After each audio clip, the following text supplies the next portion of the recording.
What's going on, everybody? Welcome to Buckles Lock. Subscribe, like, comment, share on all the videos. Don't forget to hit the notification bell icon to notify you all new videos that's posted on the channel. Shouts out to all the Pirates and Sea Bandits. Thank you for joining. Shout out to everybody in the Bucs community, whether you like each other or not. Oh, yeah. As you can see the title of the video, today is Tuesday, and today is a very important day. Remember, we are in phase 2.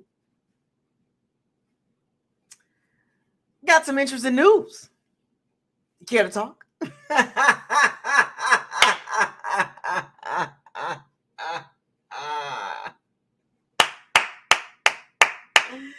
You care to talk? You got time? You want to talk about crypto?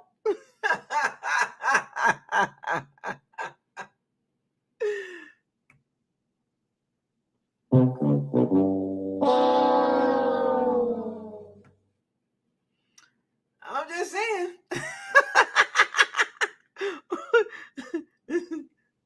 Welcome to Oblivion. Y'all know what movie that was? Y'all know what movie that come from? Welcome to Oblivion.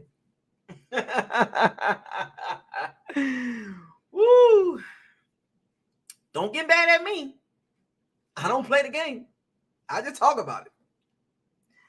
Where should I start at?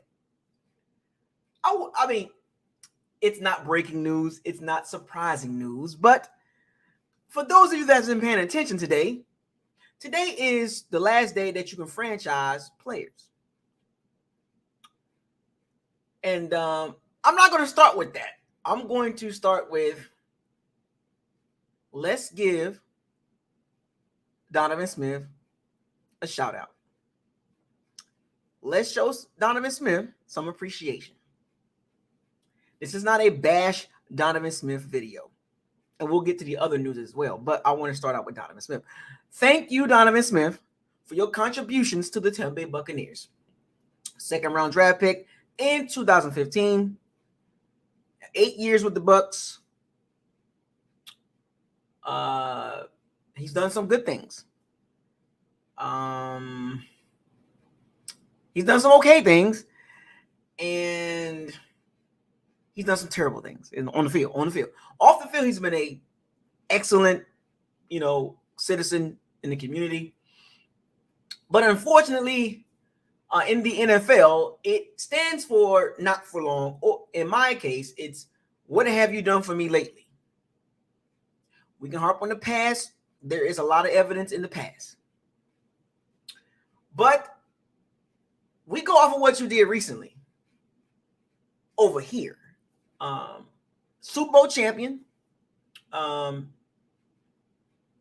didn't make a Pro Bowl. No all-pro teams. None of that.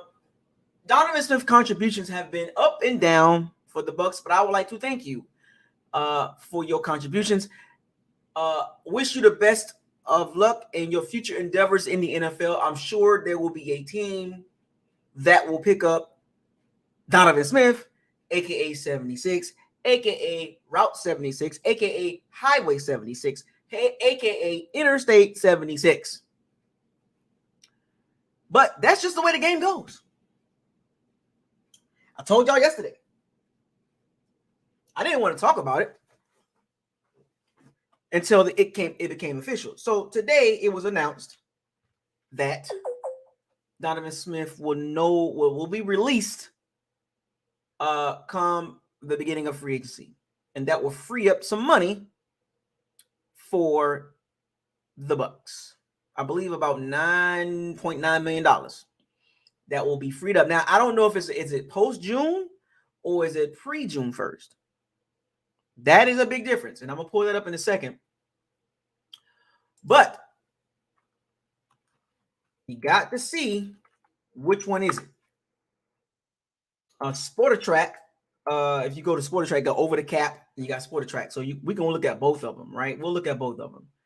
And we'll get this down pat because there's a lot of the Bucs are $48 million over the cap. So they're not $55 million. Now they're down to 48, right? $48 million.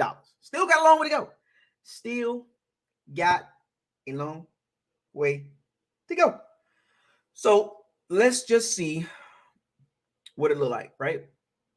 Um, so in 2023, Donovan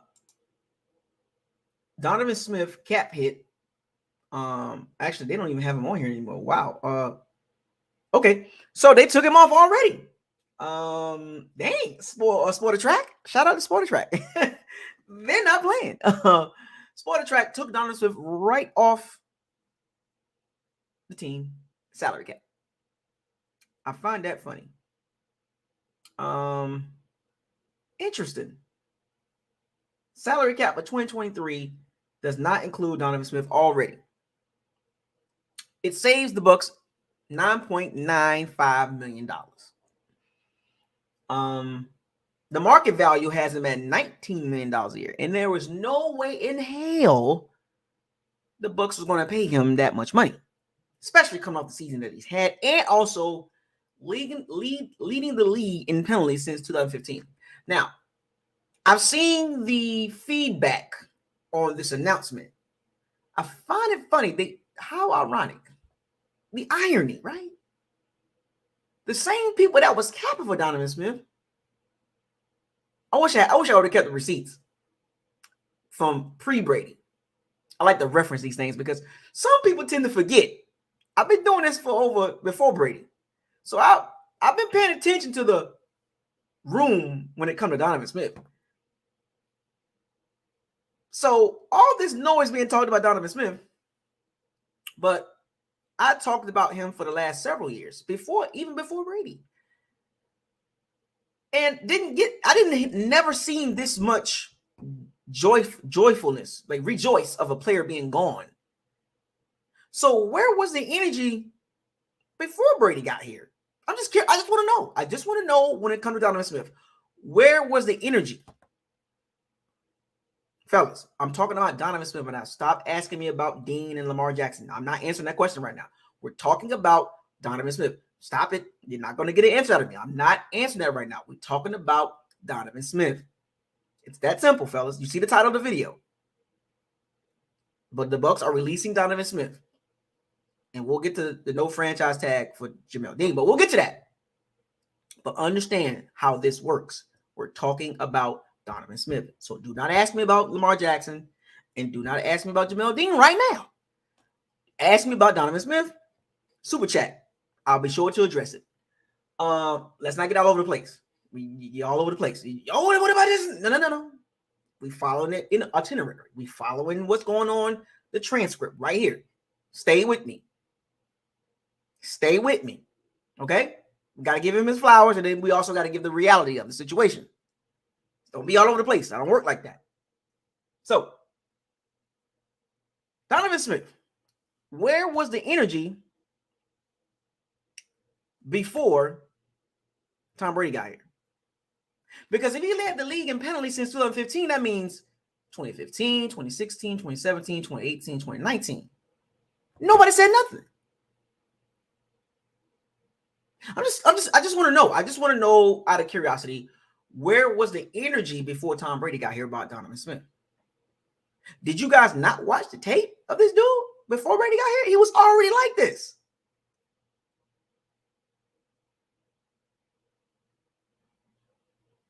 He been like this. He been average at best. And that's being nice.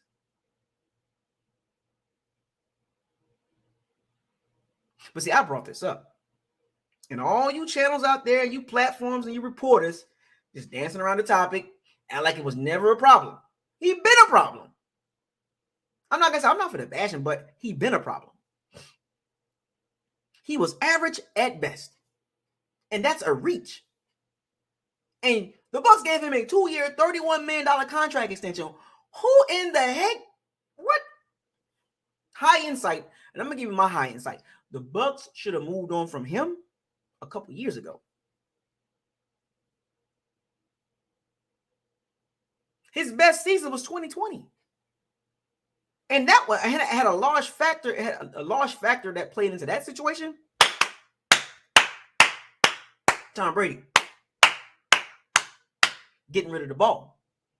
until he started playing scary a couple years later. But you get what I'm saying.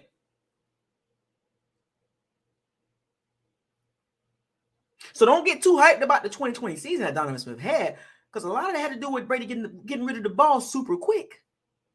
Remember, context matters. Context matters about a player. You cannot talk about one thing without mentioning the other. He's had some good games. He's blocked so pretty well in some games. But the problem is when it comes to elite pass rushers or elite D lines, he just don't look good. And you cannot give a guy that much money. And the Bucs did it. I get it. Oh, the left tackles in the NFL, they don't fall off trees. And I get it. But this is what separates the BS franchises from the really good franchises. They're not afraid to make decisions. Now, I will say this. Shout out to Jason Light for actually announcing this and making, and giving him his flowers, but go ahead and moving forward. See, we are like Jason Light. But until then, I'm just going to keep moving forward until movie reference or anime reference. We're just alike. But until then, I'm going to keep moving forward until you know where that came from? You know what anime show that came from? I'll give you a hint. I already gave you a hint. But it was time to move on. They probably should have moved on from him in 2018-19. Somewhere up in there. Because he was not going to become this elite left tackle. It wasn't happening.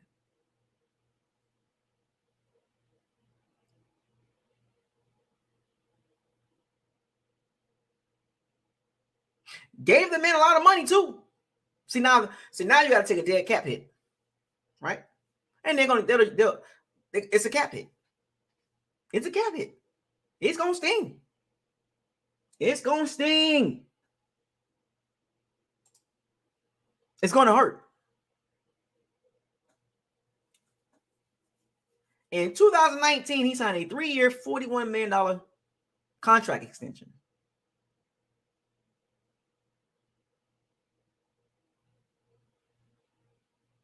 Average at best.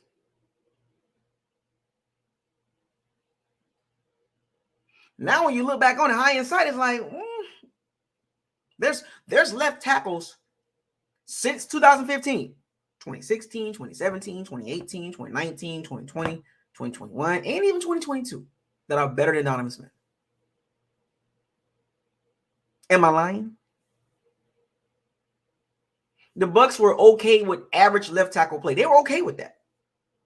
And then they got exposed even more with an immobile quarterback, a statue at 45 years old that was scared to take a hit. And having a weak left tackle or an average at best left tackle, it made the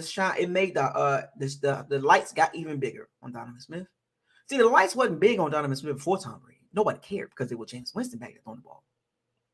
It was Jameis. Nobody cared about Donovan Smith. But when Tom Brady gets here, people want to care. You know what? That is ridiculous. Because I called this several years ago.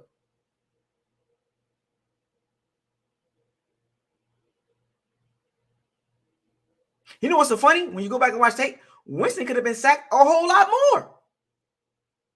He skated about 15 to 20 sacks. And even make matters worse, they had DeMar Dotson. Yikes. See, y'all don't understand how football works. You get so focused on a player. Stop that. I'm trying to expose y'all to the bigger picture. You saw it this past season with Tom Brady. Interior and your left tackle was not good. See, this just goes to show you how I look at football. I never look through it through a player lens.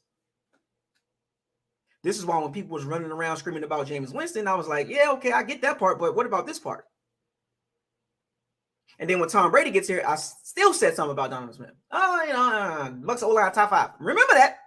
Remember, Bucs O-line is top 10, top 5. What? Based on, I've never agreed to that. I've never said the Bucs O-line was top 5. Never. You couldn't pay me to say that. See, I go against the grain. See, I don't jump on the bandwagon. I don't jump on trains. I don't do that. How can you be a top 5 O-line with your interior not that good and your left tackle is average at best? It don't work like that.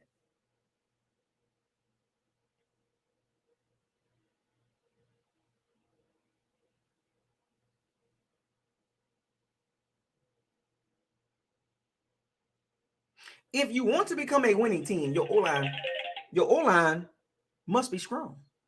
Strong. Not strong, strong.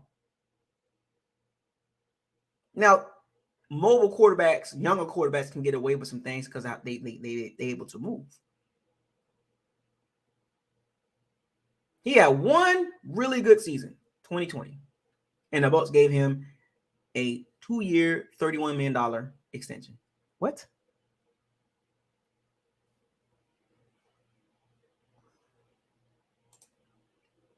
There's been better left tackles that's been drafted besides Donovan Smith, after Donovan Smith. This is high insight talking, folks. If you don't believe me, go look at the left tackles younger than him. Who would you rather have? See how this works? Draft the best available player. All right, man. See, I don't think like that. Where are you weak at? That's where I draft. I don't draft by best available player, or we're just the luxury picks. There is no such thing as luxury picks. This is why the good franchises always stay competitive. Even though if they don't win the Super Bowl, granted, your goal is to win the Super Bowl. But if you want to stay competitive and mention with the playoff teams every year, year in and year out, you have to make tough decisions. You can't second guess yourself. You can't be like, well, maybe. No. In case of Donovan Smith, he was drafted in 15. 2016, 2017, 2018, right there and there, you should have been like, well, you know what? Let's see if we can find something else. Once again, there are facts right out there in your face. After Donovan Smith was drafted in 2015, you mean to tell me there's no other left tackle that the Bucs could have got that was better than him after 2017? We'll start there. From 2017 up until 2022. You mean to tell me there was no left tackle that was better than him? They couldn't do better than that? Yeah, all right. You can miss me with that.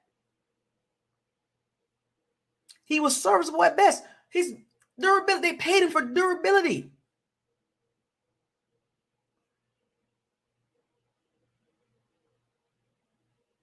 They paid him for durability.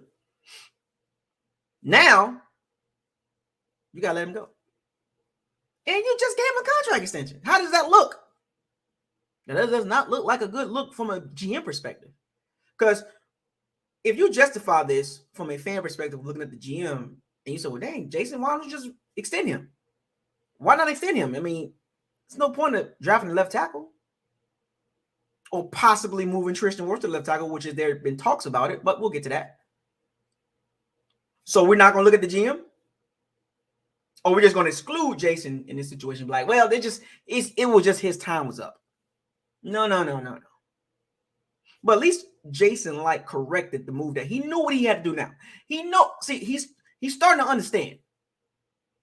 They could have gave him an extension. They could have and figured out the rest. Because, left tackles don't fall off trees. But what did I tell you about this past draft class? There's plenty. You have to make the tough decisions. 9-year veteran, you got to make a tough decision. You got to make a tough decision. I'm going to go with the younger guy at this point. And kudos to Jason Light for finally realizing, all right, he's not a franchise left tackle. See, franchise left tackles play different.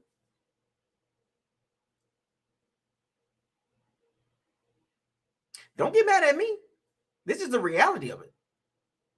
Jason Light did the right thing with Donovan Smith, finally. See, durability, that's cute. Time and time again, I've seen too many of y'all complain about Donovan Smith. while Brady was here. But those same folks that's complaining now, they were not complaining before Brady got here. I'm still trying to figure that part out. It's mind-boggling. I was one of the few that was like, Donovan Smith, nah, man. Like, I've been called this. It took several years later for them to figure it out. Like, you know what? We're done. At 29. It's not like he's washed up. At 29. And I said this, they could have moved him to the guard. They could have moved him to guard and drafted a left tackle. But no, first down. They don't. What are you talking about, Bogus? No, left tackles don't fall off trees. I think Donovan Smith will be a hell of a guard. He's just too slow to be left tackle.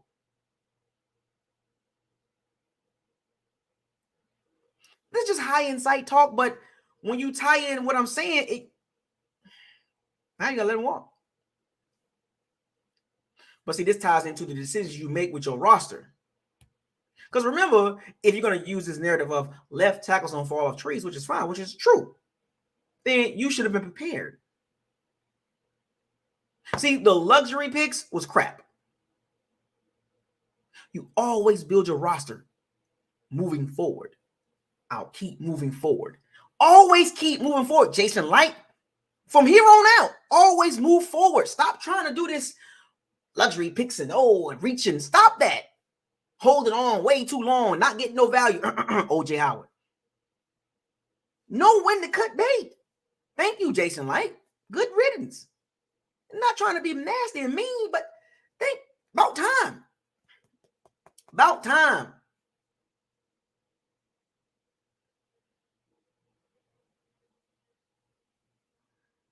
Luxury picks. Stop that. Well, we didn't need anybody, so we just drafted for luxury. Quit that. Enough of that, Jason Light, because remember, all eyeballs going to be on you and how you draft. You got to get a left tackle. There's no question about that, right? We understand. We do understand that part. It ain't even about the Bucs tipping their hands by releasing Donovan Smith prior to when free agency hit. You're drafting left tackle. I don't want to see no Taylor Lewan. I don't want to see none of that. Draft one.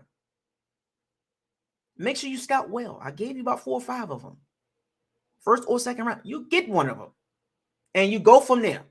And if that doesn't work out, keep going. Keep moving forward. I don't want to see this Donovan Smith stuff again. You give the rookie, a couple years. 1, 2, maybe 3 years. After that, make a decision. Is he a franchise left tackle? Donovan Smith was never a franchise left tackle. He was a serviceable one. And you don't pay serviceable ones tons of money. They can be replaced with a younger guy that can play just as well. And a cheaper contract. First down. That's a fact. That's a fact.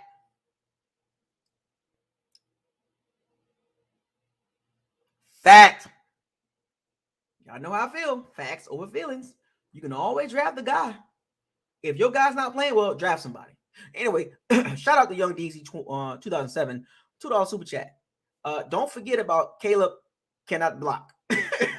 Yeah, him too. But that way he wasn't a problem either. That it was the quarterback. It was just the quarterback. And all the Bucs did was replace the quarterback.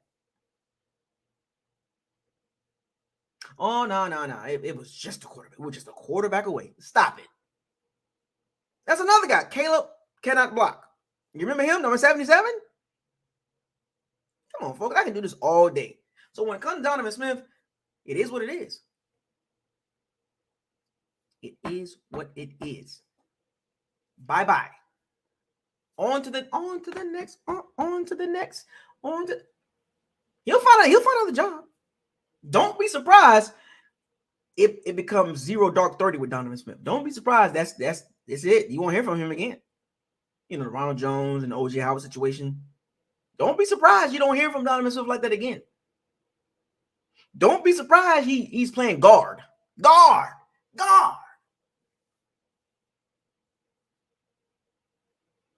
And I wouldn't be surprised he go play guard and play very well. And I'm going to look at the Bucs like,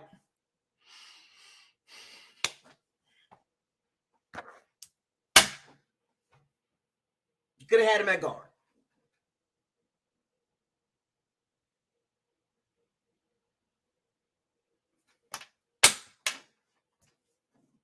Don't be surprised Donovan Smith become a hell of a guard. And that's going to be more about the Bucs coaching staff than Donovan Smith. I'm telling you, and don't get mad if he become a good guard. Don't be mad. Don't be mad because I said it should have been a guard. Guard.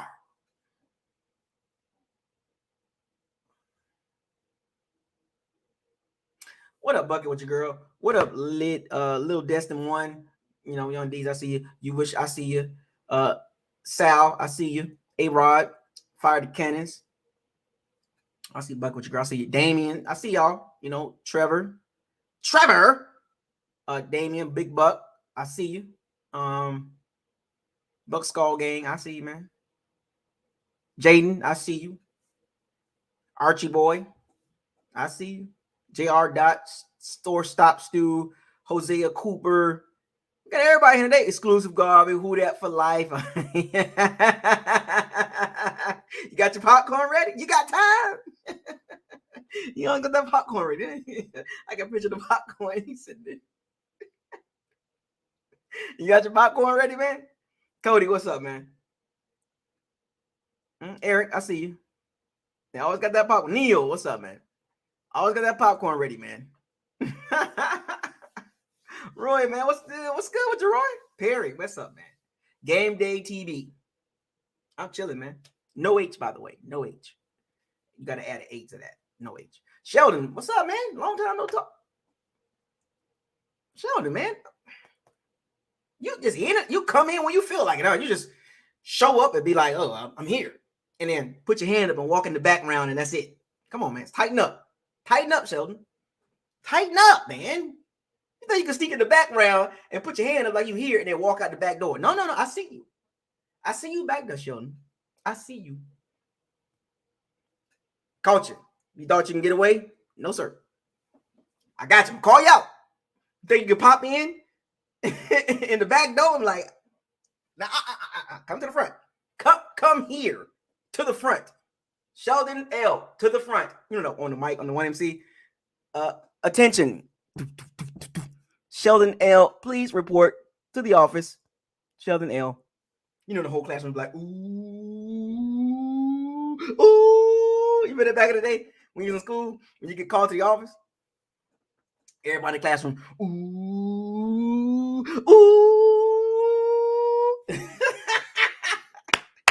I used to do that in the class where you get your name called or you get that slip, that greenish turquoise, greenish blue slip or that pink slip. You got to go to the office or you get your name called over the mic. Ooh.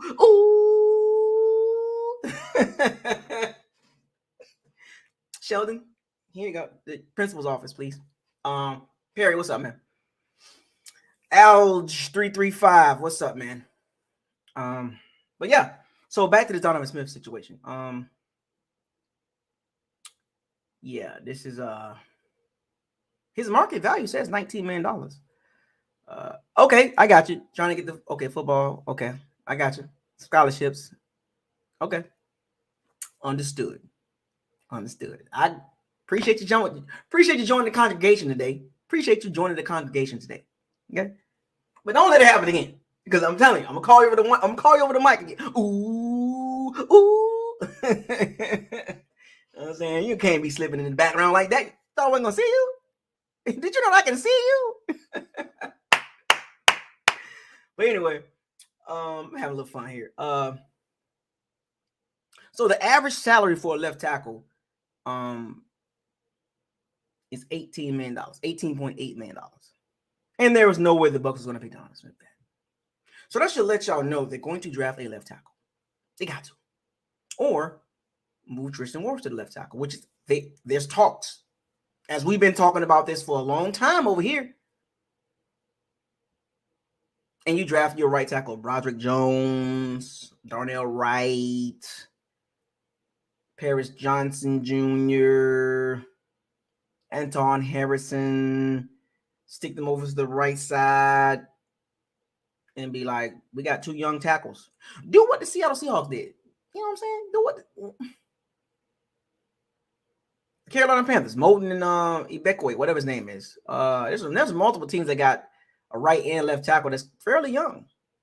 That's pretty decent. You know, and I hope the Bucs can think like that. I mean, they should. You know, you got Tristan Wirfs under a cheap deal. He's clearly outplayed his deal, but you can, you know, you got Tristan Wirfs next year, and you can franchise him, right? And then you get your right tackle in the draft. There's several of them that you can pick from. The dude from Bergen, from Syracuse, you know, and he'll be on a rookie deal. Whether you know, if he's on the first round deal, then that's 5 years at minimum, right? You know, or 4 years, you know, and then or if you get him in the second round, you got 4 years. So the Bucs are, in a way, it's kind of like a reset. I know they don't want to admit it, but they got a reset. You know, and Donovan Smith is Kevin Brate, Leonard Fournette. I mean, it is what it is. And I know Donovan Smith, he'll get another contract. He definitely will. Plus, he's not a bad player. You know what I'm saying? He just not good enough where you want him to be and what you're paying him. There's going to be more moves, folks. There will be more moves that you're going to like and some of them that you're not going to like. And we'll get to that in a second.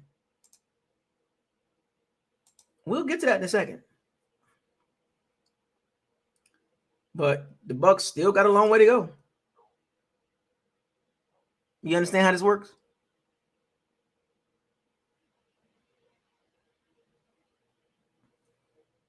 So if this is see, they're reporting this too. So it looks like, well, actually, you know what? This is a pre-June 1st move. Because remember, if you do post-June 1st, that counts towards the cap. So you have to be under compliance. So here's the thing. Let me explain this to y'all. When you do a post-June 1st cut, that means he's on the roster until June 1st. That means he counts towards the cap. When you got to be cap compliant, March and in a week or so. So if you was to keep Donovan Smith on the roster, he counts against the cap. And even until June, there's no savings. Understand how this works. You do see, this is what I'm saying. I've learned some things. Post June 1st cut, meaning that means he counts towards the cap, your cap compliance in March. So when you do a pre-June 1st cut, that means you can cut him any point before June 1st. And then whatever dead money's there counts towards the cap. Remember, you have to be cap compliant by the deadline. So what the Bucs chose to do, they said, you know what, we're going to do a pre-June 1st cut. They save $9.9 million. Dead cap hit of 7.9. So they taking the hit. Now, if they had enough room to keep Donovan Smith on the roster post June 1st, they would have saved $15 million and only been a $2.6 million dead cap hit. But remember, post June 1st cut, that means if you carry him over to your cap compliance, he counts towards that. So the Bucs basically had to eat $7 million. Or well, if they would have did post June 1st, it would have been $2.6 million. They're eating a $7 million and some change dead cap hit. So they're going ahead, they're moving on. They saying, you know, we're gonna eat this $7 million. Instead of waiting till post June 1st and eating that $2 million, we're gonna eat $7.9 million. That's what it is, folks. I'm just saying, the Bucs are eating $7.9 million. If they would have held on to Donovan Smith until June 1st, post June 1st, they would have saved $15 million. But they got to get under the cap. You can't carry Donovan Smith until June 1st. Can't do it. There's a multitude of players that's getting cut. Frank Clark. Jalen Ramsey probably, if you don't get traded. You know what I'm saying? There's a couple other Derek, there's some DeAndre Hopkins. Like a lot of these guys trying to get traded because the salary cap is real, folks. Do not let the Saints fool you. Do not let the Saints fool you. The salary cap is real. Do you not see what the team's doing around here? Bud Dupree. What up, John McGee? Big Al, what's up, Brent? Do not let the Saints fool you. The cap is real. Jordan Poyer. I don't think Buffalo can sign him. The salary cap is real. You got to get under compliance. You got to get under compliance. Leonard Floyd, Khalil Mack, Keenan Allen. Like a lot of these guys are candidates to be cut. And eat the dead cap hit. Because the cap hits are huge. Huge. They're too big. Donovan Smith cap hit would have been $17 million. 17.9 to be exact. Do you think the Bucs is going to pay that man $17.9 million for that type of play? Oh, no. Nope. And if you want to go a little higher when it comes to the Bucs salary cap situation, the Bucs are 48 and some change, but the Bucs have spent so much money on offense, $174 million. The defense, 92. You don't think Tom Brady played a role in that? The Bucs went heavy spending money on offense. Heavy. Because like I said, the defense had a lot of guys on rookie contracts. But now you got to pay up. And as I transition over to the Jamel Dean situation, see that smooth transition? See, we'll get to it. But shout out to Donovan Smith, though. I ain't mean to be mean to you, but you got to go. We ain't got time for no average or below average left tackle play. Can't do it. Cannot do it. Welcome to oblivion. Life, move on. And the Bucs ain't finished because Shaq Mason, a $9.5 million cap hit. If the Bucs move on from Shaq Mason, if they wanted to, they'll save $5 million and a dead cap hit of $4 million. So you basically $1 million, you'll save $1 million in the general. If you do it $5 million from $4 million, you know. Now, if you do Shaq Mason post June 1st, you'll save $8.5 million. See, so the Bucs got some decisions to make, and they can get under the cap. It's gonna be tough decisions. It's gonna be tough. Don't get me wrong, folks. This ain't gonna be a pretty ride. I don't care what Jason Light say, and all this and all. No. This ain't gonna be smooth. They can walk away from Shaq Mason post June 1st, $8.5 million. And I think a lot of that situation is gonna have to be a lot to do with the draft with Shaq Mason, because if you draft Osiris Florence, if you draft him, the guard from Florida, you're not going to get rid of Luke Gedeke and Robert Ainsley. So you can actually wait on Shaq Mason. You can actually wait until after the draft and be like, you know what? We got a guard. We good. All right, Shaq Mason. And you save $8.5 million. That's post June 1st. Now, they can get rid of him before June 1st, pre-June 1st, but you're saving $5 million, but totally, it's $5 million savings and a $4 million dead cap hit.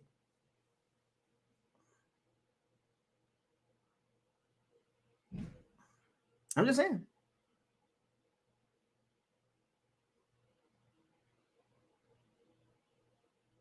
Ryan Suckup, him too. You know what I'm saying? And don't ask about Russell Gage. He's going to be there one more year. They're going to restructure Vito. They're going to restructure probably Carlton Davis. They're going to restructure Shaq Barrett. That's a terrible contract. And the more and more I look at his contract, it's terrible. $21 million cap hit. Terrible. They're gonna restructure Shaq Barrett. And they're probably going to extend Mike Evans and restructure Chris Godwin. Give him some more sign-on bonus money. You're just basically giving them more upfront money. That's all. And of course, you got the $35 million Tom Brady cap hit. That is terrible. Terrible. That's. And then don't forget about Levante David extension as well. Ugh. The Bucs just did not set themselves up well. Ryan Jensen, $15 million cap hit at 33. If I was the Bucs, in my opinion, they need to be planning for the future. These next two drafts, they need to get I'm gonna be real with y'all. About 6 to 8 starters in these next two drafts. I'm just being real. You can get 3 this year and 3 next year, and it's a nice little turnaround. Sprinkle in some free agents in there, but everybody will be under rookie. All your core will be under rookie contracts or already got the contract. But you need 6 to 8 starters these next two drafts. At minimum. At minimum. I'm not saying you're going to hit them all. Like, remember, you got 7 picks. So that's 14 total draft picks. That's without trades and adding on picks. Just 14 picks or 13 because they don't have any fourth round this year. But that many picks in the next two drafts, you got to get 6 to 8 of them starters. At minimum 6. And a couple guys, 2 or 3 guys that are just, they're impactful. They're playing. You can't draft these rookies to be like, oh, they're development rookies. No more of that. We don't need any more Jags. You know what that means? JAG. Just another guy. We don't need any more of those. We need guys that can get drafted. These next two drafts, we need guys to come in and play. No more Logan Halls, no more Tryons, no more Luke Gedekes, no more Cal Trask. None of that. None, no more. That's a wrap. Get you some Big Ten linemen, some SEC linemen. Get beefy and get nasty up there. D linemen too. Get nasty up there. Get nasty. Cut the crap. Quit trying to think you're the smartest GM in the NFL, Jason Light. Cut the crap. You need 6 to 8 starters these next two drafts. Period. I don't want to hear it. And I don't want y'all to come back to this video too. Highlight this video. Remember what I said. 6 to 8 starters these next two drafts. In this particular draft, you need about 3 of them. Maybe 4. Your minions, your lieutenants, get on the job. If you need some help, call me. I'll be more than glad to be a area scout for a small fee.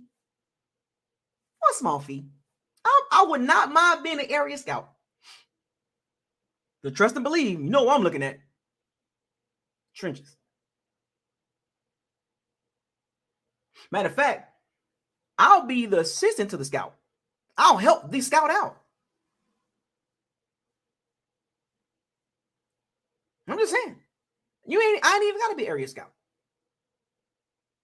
You can pay me minimum salary, and let me just be a part of the staff. Let me just be a part of those guys.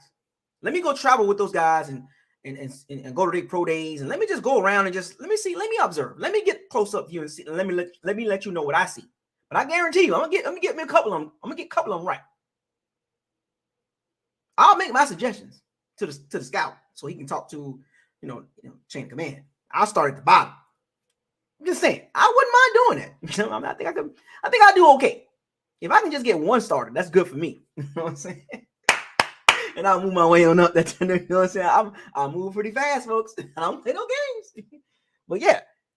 Now, transitioning over to Jamel Dean's situation, the salary cap situation, the other topic is today was the last day to franchise players. And the Bucs did not franchise tag anybody. First time in 3 years. What does that tell you? They can't afford Jamel Dean. Jamel Dean was a candidate to get franchised.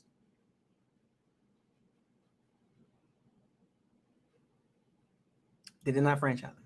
Can't afford him, and they know it. He will have suitors, and the Bucs can't afford him, so they might need the quarterback too. Oh, they got Zion McCullum, and you give Murphy Bunting a cheap 1-year deal, prove it deal. They couldn't afford Jamel Dean. Could not afford him. Couldn't do it. Because by the way, let me help y'all out with the salary cap situation. Let me dig a little deeper for you guys and ladies. Dead cap number. Dead money. Hakeem Hicks, $4.9 million. Julio Jones, $3.4 million. William Golson, $2.4 million. Jalen Darden, $348,000. A total amount of dead money for 2023 $11 million.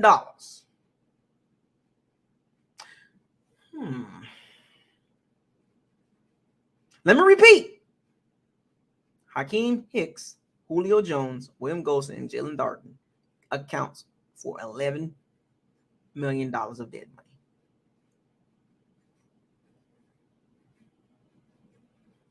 Waste of money. That's my point. Jalen Darden, whatever. It is what it is with him. And they tried to cap for him too.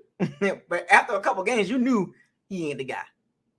Raymond Calais, Jalen Darden. The Bucs can't find nobody to return kicks, punts, and kickoff. They can't find anybody. They don't know how to scout that. They got Keith Armstrong running around here looking for that. Bad move.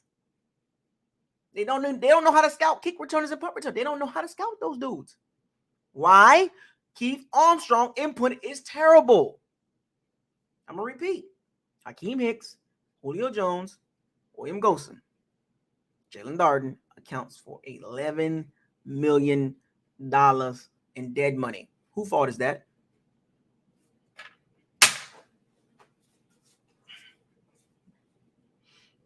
Who fault that we got $11 million on 4 players that are useless? And I'm not, matter of fact, I'm not even gonna count Jalen Darden. He only counts for $348,000.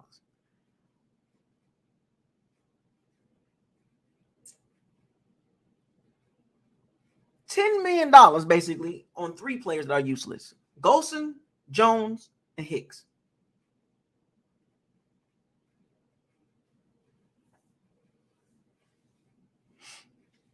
Who fault is that we wasted money on 3 players over 30 years or older?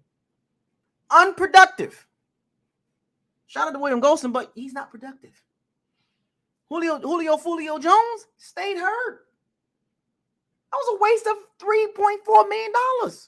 And Hakeem Hicks or Hakeem Miss? No. $4.9 million wasted, trying to get wasted. Jason Light, man, he made some terrible moves. High insight. I called it too.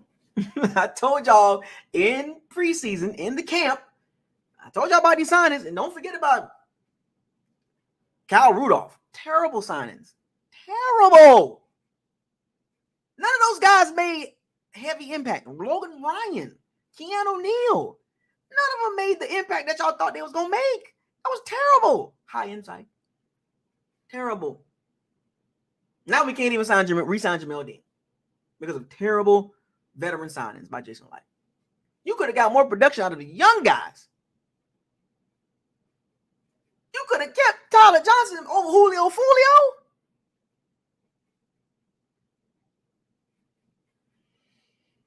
Unbelievable. Terrible signings, man. When you go back and look at this, now you can't sign Jamel Dean. You can't franchise him. You can't give him no contract because he's going to cost too much money. So now you're going to probably need, if you rely on Zion McCullum, it don't look like he's going to be something. As of now, he might develop and go get better, but he was a 5th-round pick for a reason. Well, he tested well. Well, that's great. But when he was out there, he looked like a deer in headlights. Hopefully he develops well, Todd Bowles. That's your job.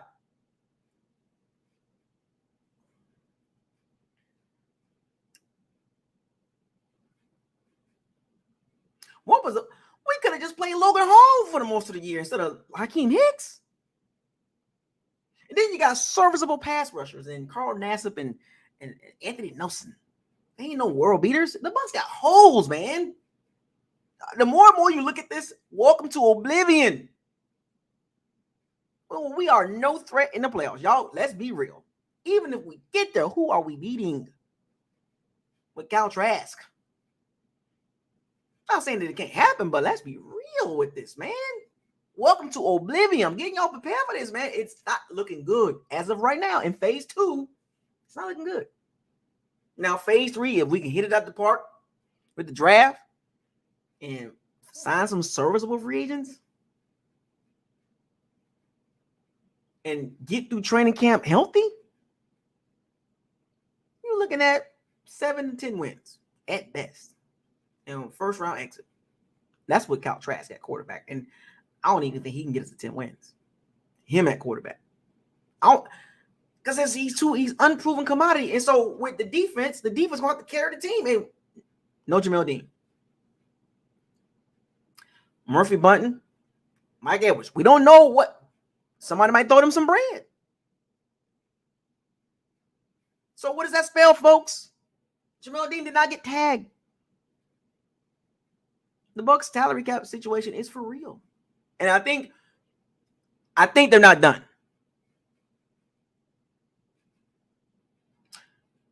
I'm glad the Bucs are waking up their front office and saying, we're not going to do what the Saints doing. We're not going to do what the Saints are doing. Keep kicking the can down the road and giving Derek Carr a quarterback $37 million. No. Hit the reboot button.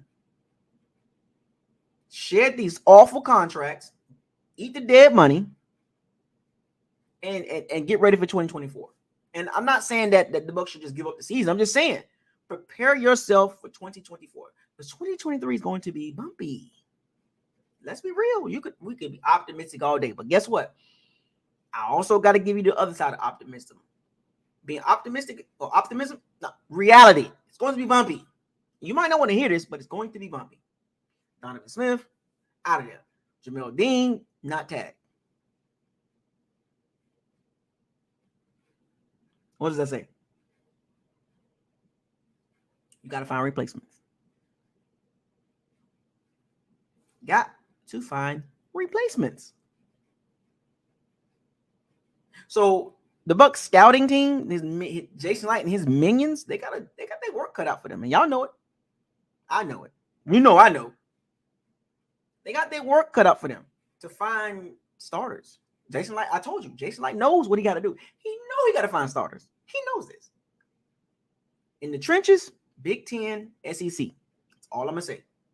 Enough of this Washington and all. No more of that. I'm gonna repeat this. I don't want to see no Tryon type pick. I don't want to see no Logan Hall type pick. I don't want to see no Kyle Trask type pick. And I don't want to see no Luke Gedeke type pick. I don't want to see none of those type of picks. I want to see every pick in the first 3 or 4 rounds. I want to be like standing ovation. We partying. Rock star like down make. I want to party. Round 1, I want to be like, yeah, let's go. Round 2, oh, let's go. He started. Let's go. Round 3, oh, that's what I'm talking about. Round 4, man, I like that pick. I don't want to question no picks come April 29th, I believe. I don't want to question. I don't want to question Jason Light picks. I want to be excited for every pick, at least for the first 4 rounds.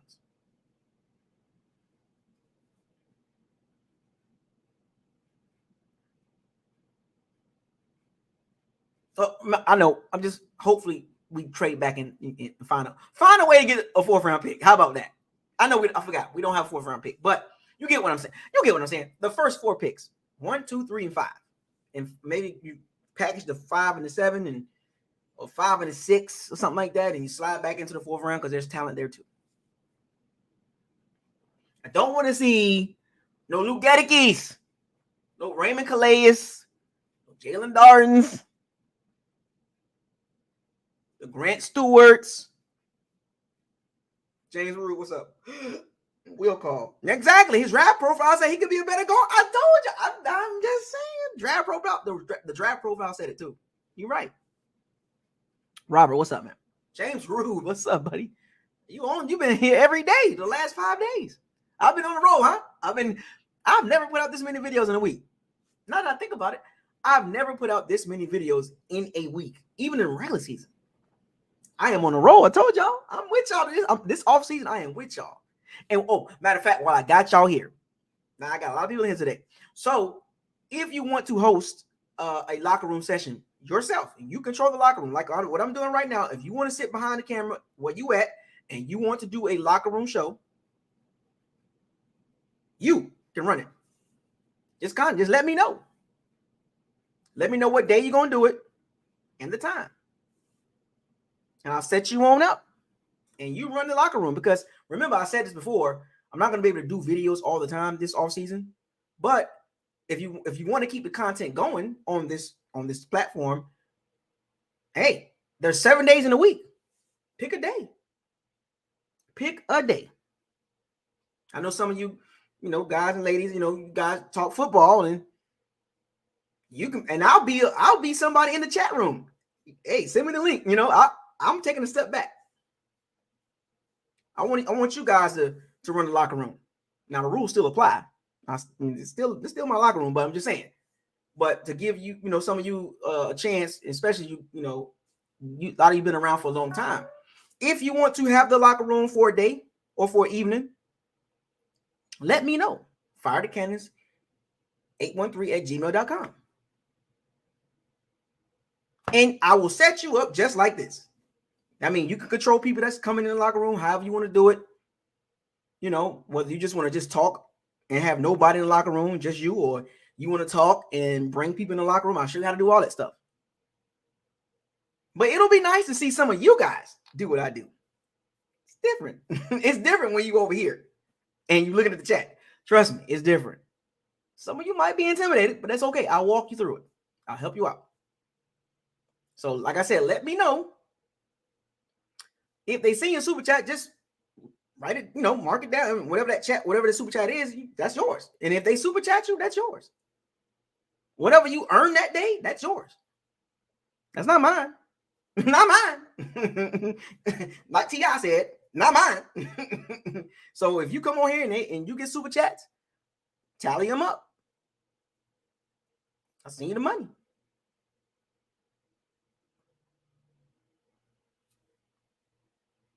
Is that fair enough? Like I said, if you want to do a locker room session, you do it.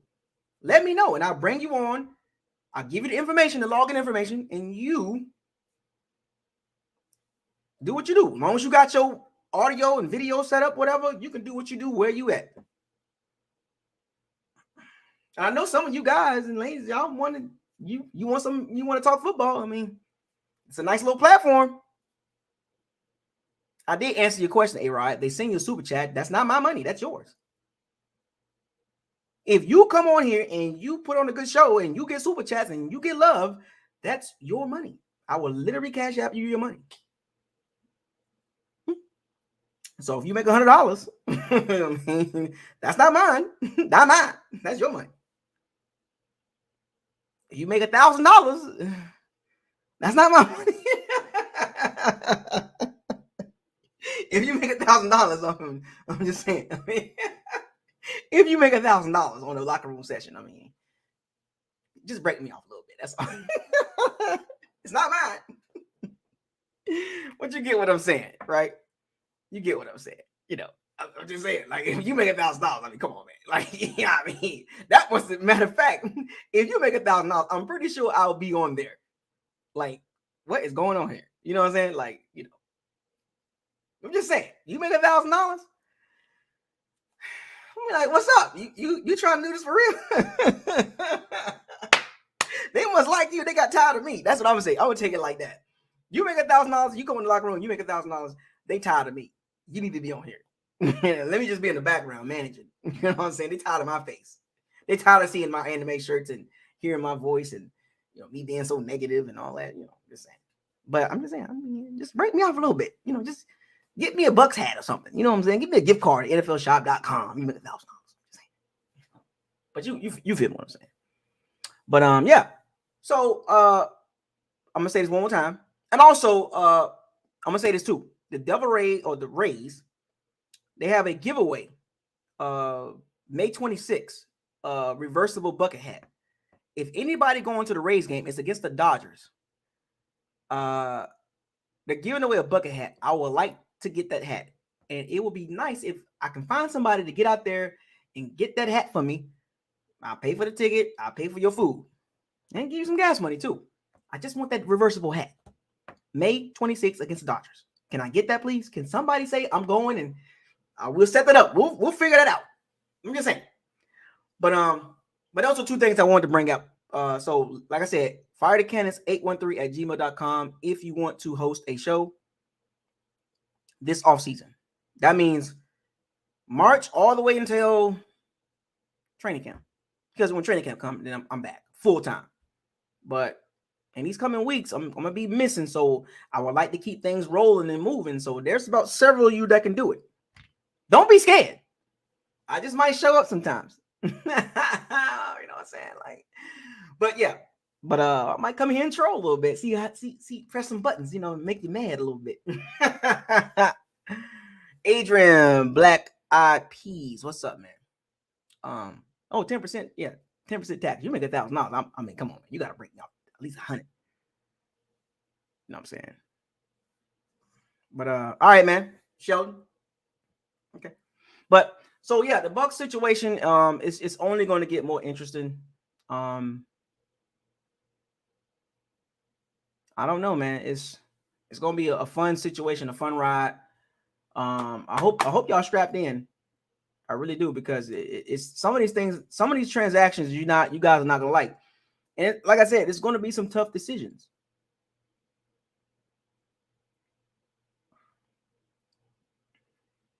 And they said something about Carson Wentz, the odds of Carson Wentz coming to the Bucs. Hell no. I don't want Carson Wentz near the Bucs. Nowhere near. I'm bucking with your girl. We need Sal to host the show. If Sal want to host the show, he can host the show. If you want to host the show, you can host the show. I'm just saying, fire the cannons, 813@gmail.com. Pick a date, pick a time, and I'll set you up. It's just that simple. I'm not going to make this complicated. You know what's so crazy? When you look at the free agents for 2023, we're not going to be active, folks.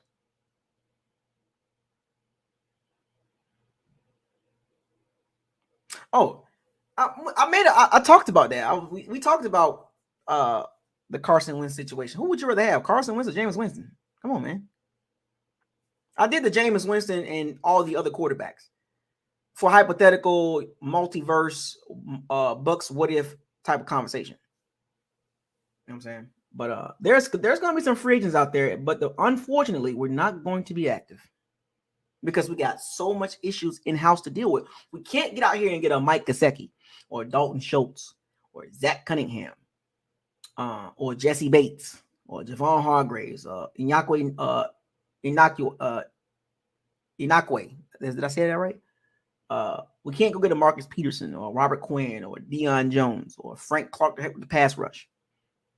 We can't get Orlando Brown at left tackle. We don't got the money for that. So there's, like I said, we can't get some of these guys because we can't get none of them, to be honest with you. You know what I'm saying? Like, we just can't do it. We don't have the money to play. And there's some solid names that's out there too. And they're not super old. I mean, there's some guys out there that's old, but there's some guys that's still pretty decent. They got a couple years left in them. But some of these guys are like late 20s. You know what I'm saying? Late 20s. I'm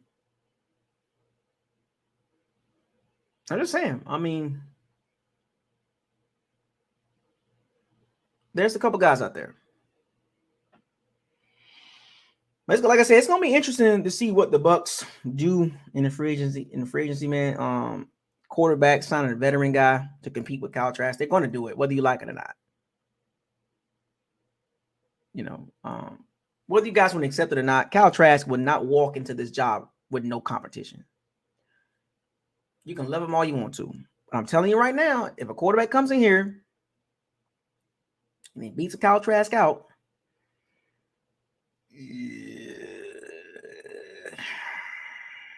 that's terrible on Jason Light. So you probably want to set Kyle Trask up with a washed up veteran. And that will be his best chance to win the job. You cannot bring a veteran quarterback that's more talented than him. You can't do it.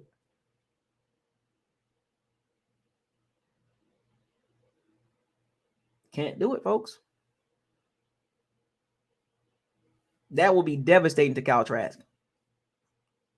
You can't draft Anthony Richardson. Can't do that. I'm gonna repeat. If you bring a veteran quarterback in, and that veteran quarterback is better than Kyle Trask, who do you go with? Kyle Trask. I mean, you go with a veteran quarterback.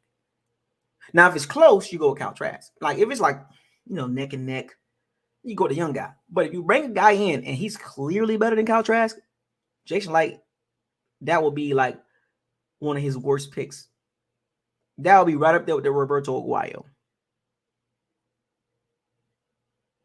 Yep. Kyle Trask got to work.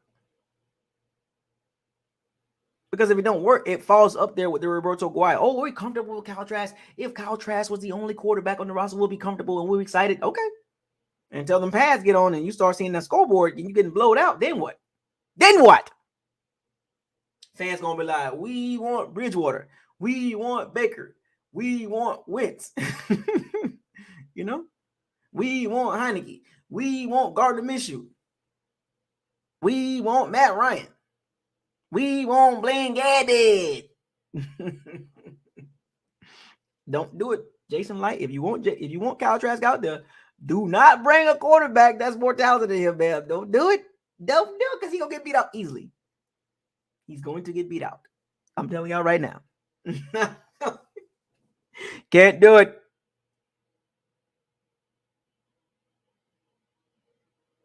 Can't do it. That would be terrible. But the Bucs got a lot of work to do. They do. A lot of work to do.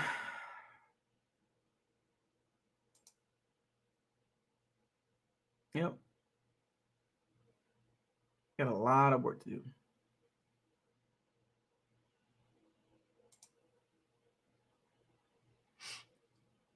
Who knows? But the Bucs got to address the quarterback situation too. But it's going to be a veteran guy. Wait, hold up. I'm sorry. You mean to tell me the Giants gave Daniel Jones a 4-year, $60 million contract? $160 million?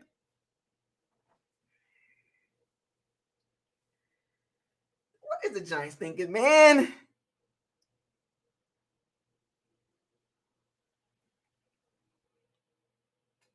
The Giants gave Daniel Jones a 4-year, $160 million contract, and they tagged Saquon Barkley.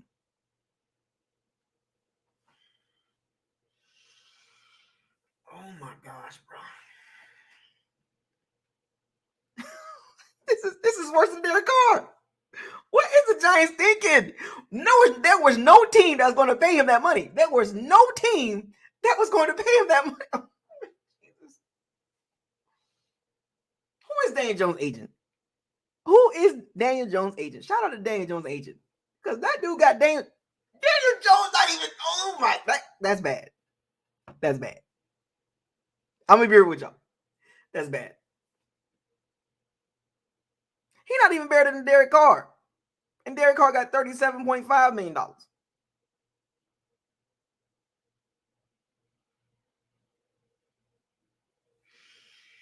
Oh my goodness. What is going on in the NFL today, man? How in the world Daniel Jones get that? Oh my! I can't believe this. Hold on, let me read this. Hold on, let me see the breakdown of this contract. There is no way this dude is worth $40 million annually. There's no way. What is the Giants thinking? All right, so it's a 4-year deal, $160 million. He's not even better than Geno Smith. He gets $35 million in additional incentives. $82 million over the first 2 years. So that's $41 million. So he's a $41 million a year contract for 2 years. So it's a 2-year, $82 million deal. So that if you break it down, you do your division, it's $41 million a year. So his first 2 years is 2020. So it's his cap hit for this year is $19 million. How did Daniel Jones get paid and Saquon Barkley didn't? How can anybody explain this, man? King Jackson 813, what's up, man?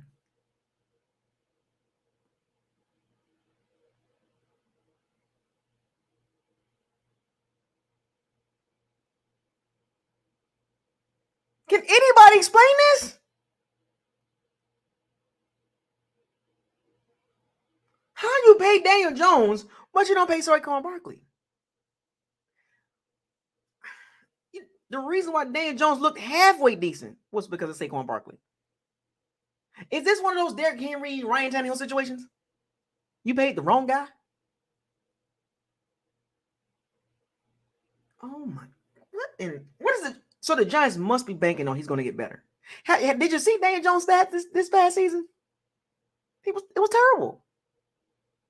They paid this dude $182 million over the first 2 years. Forget the rest of the money.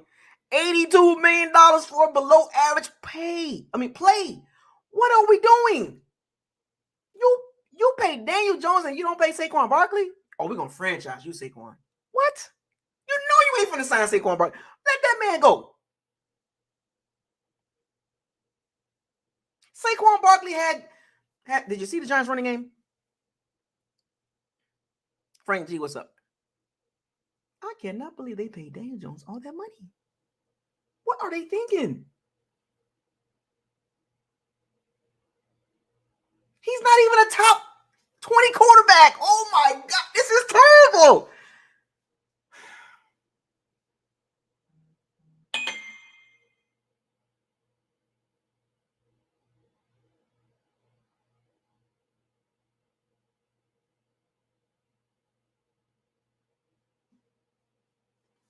He completed 67% of his passes this past season. You want to know what? A lot of those, the reason why his completion percentage was at 67%.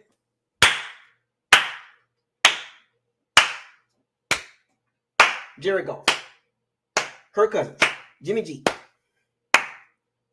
Derek Carr, Andy Dalton. Below average play, and he get paid.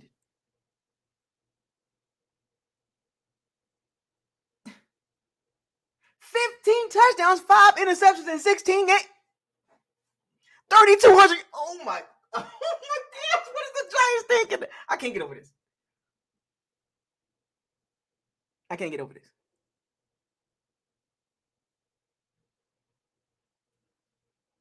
3,200 yards, or 33,205 yards, 15 touchdowns, 15 interceptions in 16 games with a 67% completion percentage. And a lot of that was shakedowns, behind line scrimmage, run around, scramble. Oh my gosh. That's not going to end well either. Oh gosh. That's not going to end well. I'm telling y'all right now, just watching Daniel Jones play, that's not going. I think there was a stat that he had 50 touchdowns and 49 turnovers.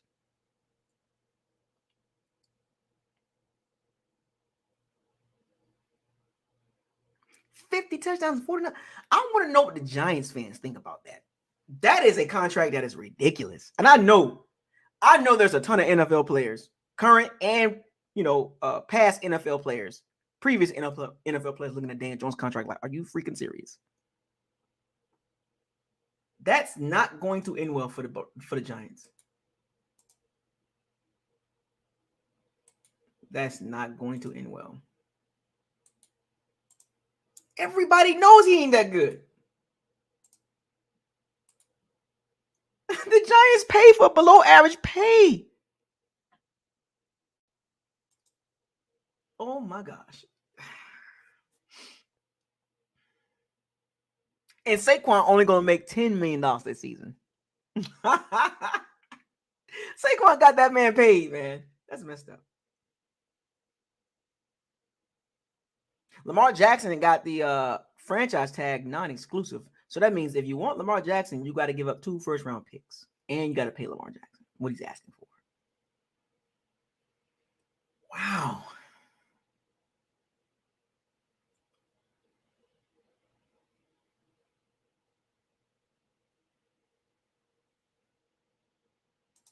What y'all think about Daniel Jones' contract?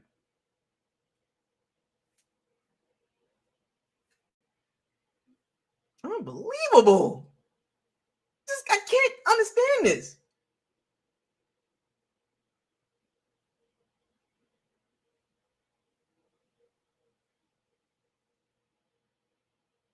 That is a bad deal.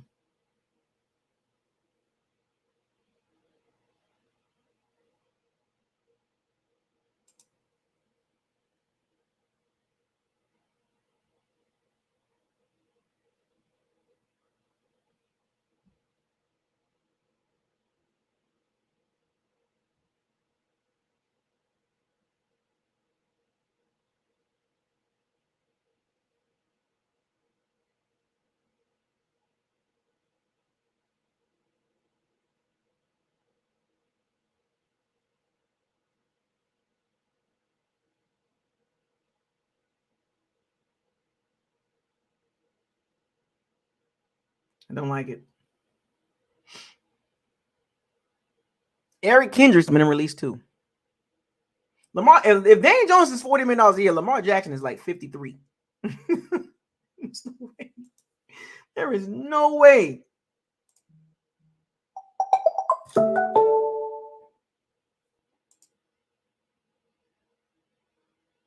I feel sorry for the Giants, bro.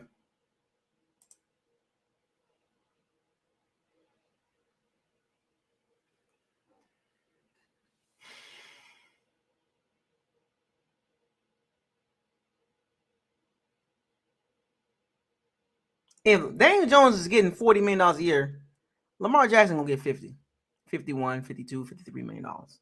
Because Lamar Jackson is so much better than Daniel Jones. So much better. That is a waste of freaking money.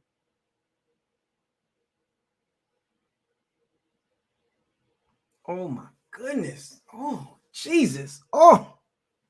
And then heck on excuses. He had 2 coaches. He didn't get coached his first couple seasons. He didn't have any coaches. He went through 2 coaches. Lamar finna get paid, man. Somebody gonna look. Hey, Atlanta Falcons, you gonna pay Lamar Jackson? He's not even close to an elite quarter. Not even close.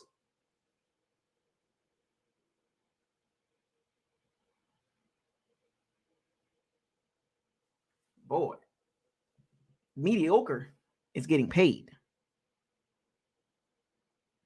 I see y'all now arguing about the same thing, but see, I'm watching the comments, and I see the conversation going back. What's up, Marlon? What's up, buddy? LaDevin Green. I see what y'all doing. Mike, what's up, Mike? The Falcons ain't gonna trade? Okay. I see what y'all doing, but y'all missing a lot of context. Context matters, man. When you're trying to make an argument, you got to include everything. Just because you like a guy and you're gonna make an argument for him, that's fine. But make sure you tell the whole story. I keep telling y'all this when y'all trying to. This is why it's gonna be hard for y'all to come on here and do the. Look, some of y'all can't come on here and do this because you guys are too biased. And I'm gonna screen some of you. If you come on here and want to do a locker room show, I got to screen you. Because remember, narratives don't work over here. Whether you like a player or not, it don't work over here. You can't push a narrative on this channel. You can't do it. I will not allow it. You can like a player all you want, but to do this show, you have to be clear-minded, logical thinking. And I see a couple of people, I'm like, I don't think I can do it because I can see the mindset when you come on here and you're going to be heavily biased towards a player. It doesn't work over here. I might need to rethink this for a second. Because some of you just got feelings involved. It don't work on this facts over feelings. I am non-biased. I love football. I like a lot of players. But I'm not tied to a player. Oh, I'm gonna get him, A-Rod. I'm gonna get him. I see the conversation. I see it. It's about I know who it's about. And both arguments are just like, you guys, one side is saying this and missing something over here, and the other side saying this and missing this over here. You guys are spinning the hamster wheel. You guys are talking about the same thing going in circles. You know what? I'm gonna hold off on that. Nah, no, because I can feel it. I can see it. You guys you come on here and just talk about one guy that you really love. It ain't gonna work.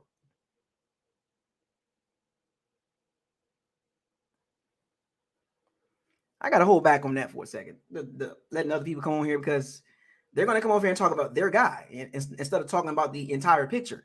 It ain't gonna work, man. I know, Young Deezy. I know. I got it. I had to. Just that conversation right there in the chat room just got me rethinking. Like, they're not gonna talk about everything. They're gonna talk about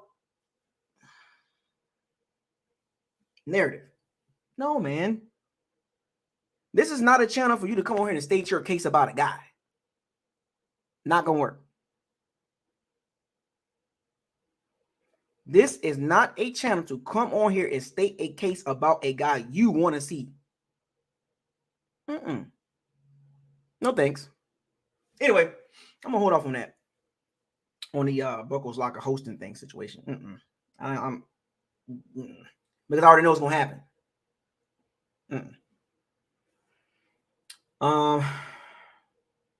Yeah, I see the Green Bay situation. The Jets really want Aaron Rodgers. That's why they got Paul Hackett. They really want Aaron Rodgers. They really do.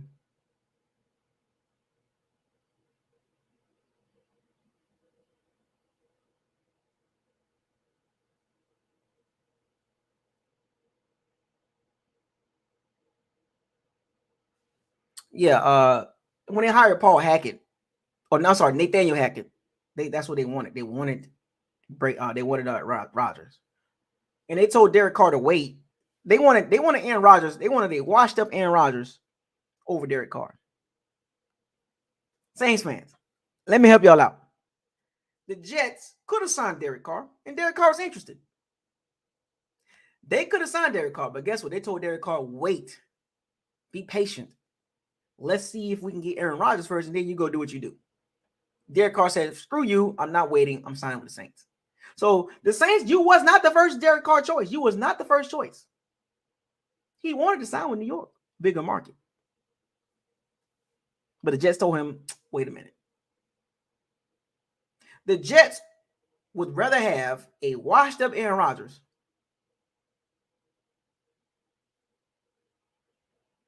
over Derek Carr.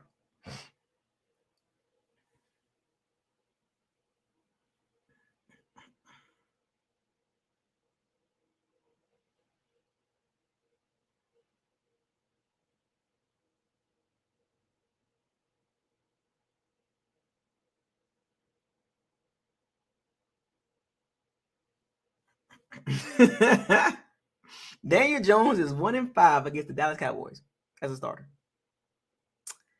Yeah, it's not gonna end well. He said, I wouldn't give Daniel Jones $17 an hour, $17.50 an hour.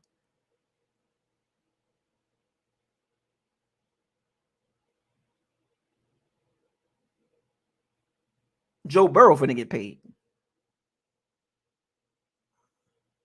This guy threw 15 touchdown passes in 2022 and gets a 4-year, $160 million deal, 82 guaranteed basically in the first two. Unbelievable. Unbelievable. That is terrible.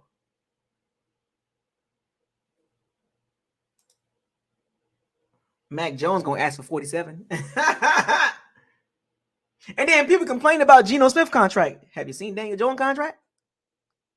Huh?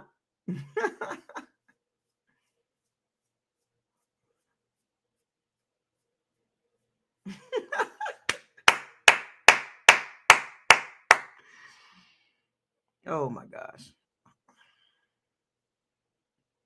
That $35 million cap hit for Tom Brady looking pretty good, huh? Oh my goodness.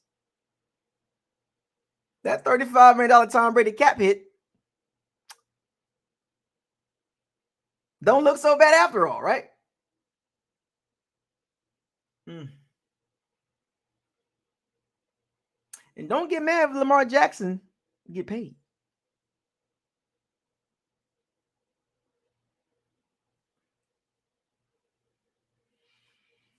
Unbelievable. Mediocre quarterbacks are making $40 million a year. Good God. Draft matters. The draft matters because the Giants could have put that money on the team around. They could have built the team up like the 49ers. They got a nice deal defense, add some weapons on offense, and then you get you a solid quarterback, but you don't overpay for a mediocre quarterback. That's why I keep telling y'all, Jason Light must build this draft for whoever the quarterback is. Must build the roster regardless of who the quarterback is. I'm going to repeat. Build your roster. That way, if this decision comes to the Bucs and the Bucs look at the roster and be like, you know what? We're not going to give you no $45 million. Our roster is solid. We just need serviceable quarterback play. That's how you build your team. You're not dependent on a quarterback by himself. Look at the 49ers. Brock Purdy, 7th round pick. Look at the Ravens. The Ravens like, look, Lamar, we understand we would like to pay you, but look, we're going to put a non-exclusive franchise tag on you, and whoever gives up 2 first-round picks, Peace out. And the Ravens will move on. So somebody said the Falcons, they tapped out. Falcons said, hell no, we don't want Lamar Jackson. Lamar Jackson ain't finna get that money. Look, I think Lamar wants a total guaranteed contract.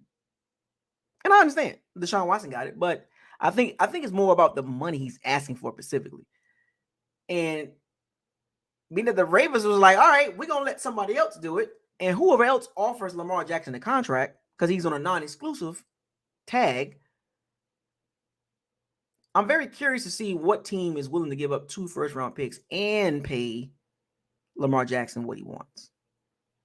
And also, I'm also curious to see what if no team offers 2 first-round picks. That means Lamar Jackson will be playing on a non-exclusive franchise tag, which means also it'll hurt him too, because if he don't get the contract he wants and he's playing on a non-exclusive franchise tag, well, he already didn't want to play because he didn't get a deal, which means what he's asking for, he's not going to get nowhere, not even the Ravens.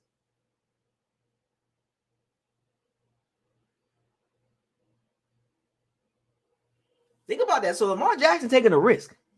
I'm not saying settle for anything, but because if no team offers 2 first-round picks and give him a deal, that means the Ravens got total control. Because now he can choose to play on a non-exclusive franchise tag deal, which is 1 year, or he can sit out, which would not be in Lamar Jackson's benefit. This is a really tough situation. But see, the Ravens ain't panicking.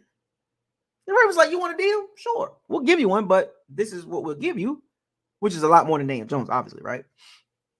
I mean, Lamar Jackson will get a top 5 contract, but I think he wants it totally guaranteed. That's the problem. I think that's the problem.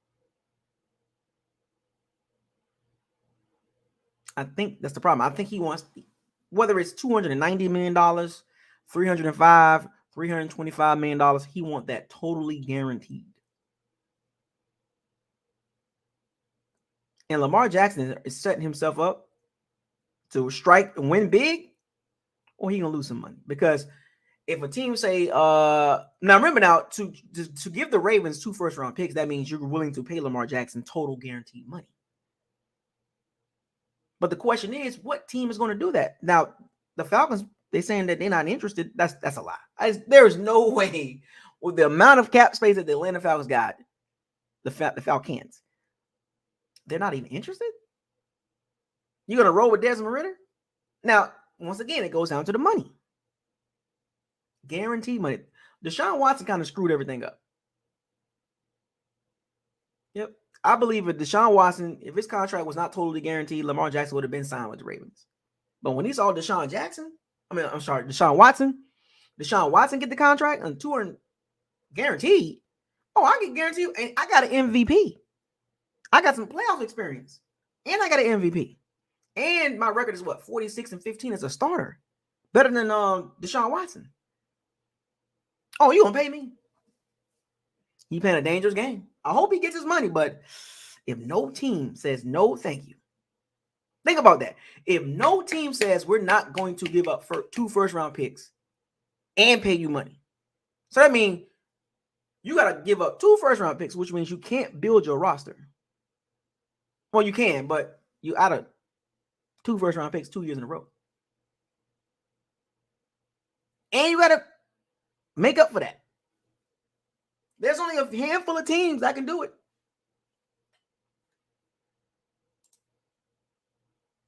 There's only a handful of teams. The Bears can do it, but the Bears got Justin Fields. They got $86 million. 86. The Bears ain't going to do that. The Bears is not going to give Lamar Jackson what he wants. They're not going to give up Justin Fields. The Falcons Bears got 94. Effective cap space 86. So I'm giving you the cap. I'm gonna give you the effective cap space. So the Atlanta Falcons got $61 million in cap space. The Texans got 29. Well, let me rephrase that. Let me give you just the cap space period. The Bears got $94 million. The Falcons got 66. The Texans got 40. The Raiders got 39. The Giants got 36. Remember now, the Dan Jones deal, it's only $19 million cap hit this season. The Bengals with 34. They haven't paid Joe Burrow yet or Jamar Chase. The Patriots, $32 million. Seahawks, they just signed Geno Smith, so that's not happening. The Lions got Jared Goff. I think they're going to roll with Jared Goff and get a rookie. I'm just going down the list. They got $22 million. The Chiefs got $16 million in cap space. Chiefs not doing it. The Packers got $16 million. They're not going to do it. The Cardinals got Kyler Murray on the contract. They're not going to do it. The Commanders, only $15 million over the cap. The Commanders don't have the money to do it. The Titans got $13 million, but they're going to make some more moves. That's why they're trying to shop Derrick Henry and all that other stuff, and they'll give up Ryan Tannehill too. The Titans maybe can do it. Even the Colts can make some moves too. That's about it. A handful of teams can go get Lamar Jackson. But remember, you got to give up 2 first-round picks. I don't see this ending well for the Ravens or Lamar Jackson. I think this is going to be a sour situation. Because if no team is going to give up 2 first-round picks and pay Lamar Jackson, that means Lamar Jackson is stuck on a non-exclusive franchise tag.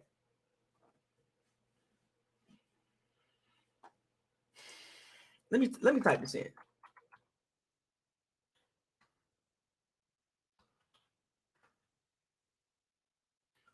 So if he plays under that tag, the non-exclusive tag, that's a 1-year, $32 million deal. Now remember, he can make more if he just signs a deal. Obviously, right? The deal will be between $47 and $52 million.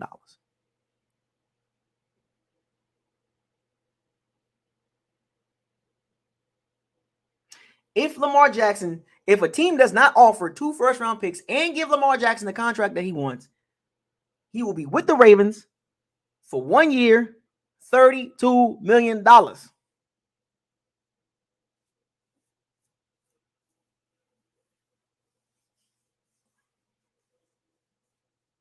This is going to get really ugly, folks. And the Ravens want to pay him a lot of money. They do. The Ravens want to pay him. But they don't want to fully guarantee the contract. The Ravens want a way out. Eric DeCosta, Ozzie Newsome, part of the front office. They got a good front office. This is what good front office do. They don't panic. They let everything play out. Even the Packers with the Aaron Rodgers situation. The Packers are not panicking. The Jets like, we want Aaron Rodgers. Let's talk. You want to talk a trade? The Packers, if they let Aaron Rodgers go to the Jets, the Packers are going to get a first-round pick, probably a second, and maybe a fourth for a washed-up Aaron Rodgers.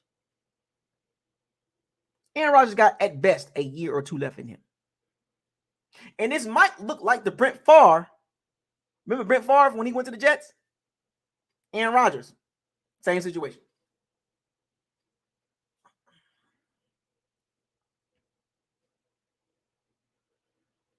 This is not going to end well for the Jets and the Jets and whoever and Lamar Jackson.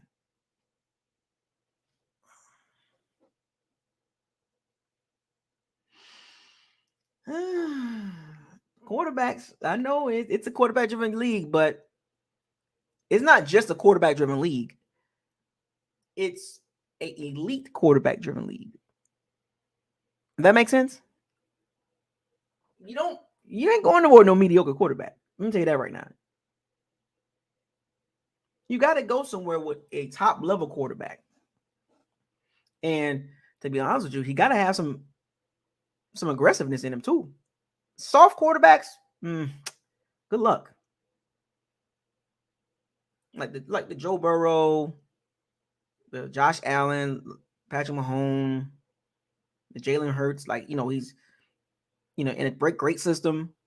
Lamar Jackson's really good in that system with the Ravens. There's only a handful of quarterbacks. There's only a handful. There's only a handful. You know what a handful is? Let me try this again. Patrick Mahomes, Josh Allen, Joe Burrow, Justin Herbert, Lamar Jackson. And if Jalen Hurts stay in that system, Jalen Hurts. If they can keep that roster together. So it's about 5, maybe 6 quarterbacks. Everybody else is like, What about Matthew Stafford and Kirk Cousins? No. Matthew Stafford will probably be, you can put him there a little bit too, because he's aggressive. He's going to make those big-time throws, make the big-time plays. See, quarterbacks like Daniel Jones and Kirk Cousins, Jared Goff, Dak, just they'll make plays, but you need the guy. I am him. Yeah, I like Geno Smith, but I wouldn't put Geno Smith up there with those guys.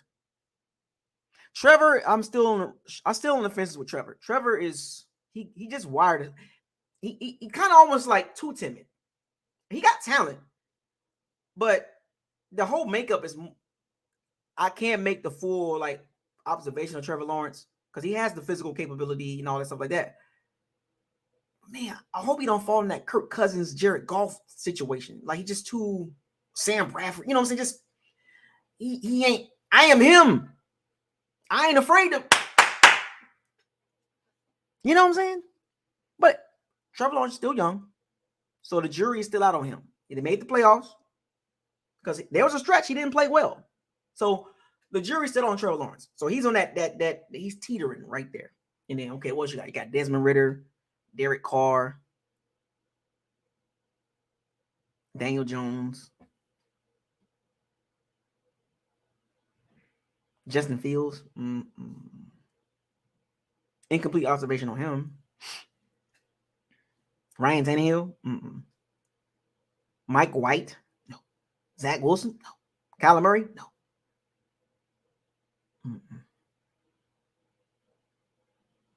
David Steele? No. Mac Jones? Nah, I'm good. Tua Tagovailoa? Nope. That's what I'm saying. When you start looking around the league and you look at the quarterback situation, you be like, man, it's only a handful. That's it.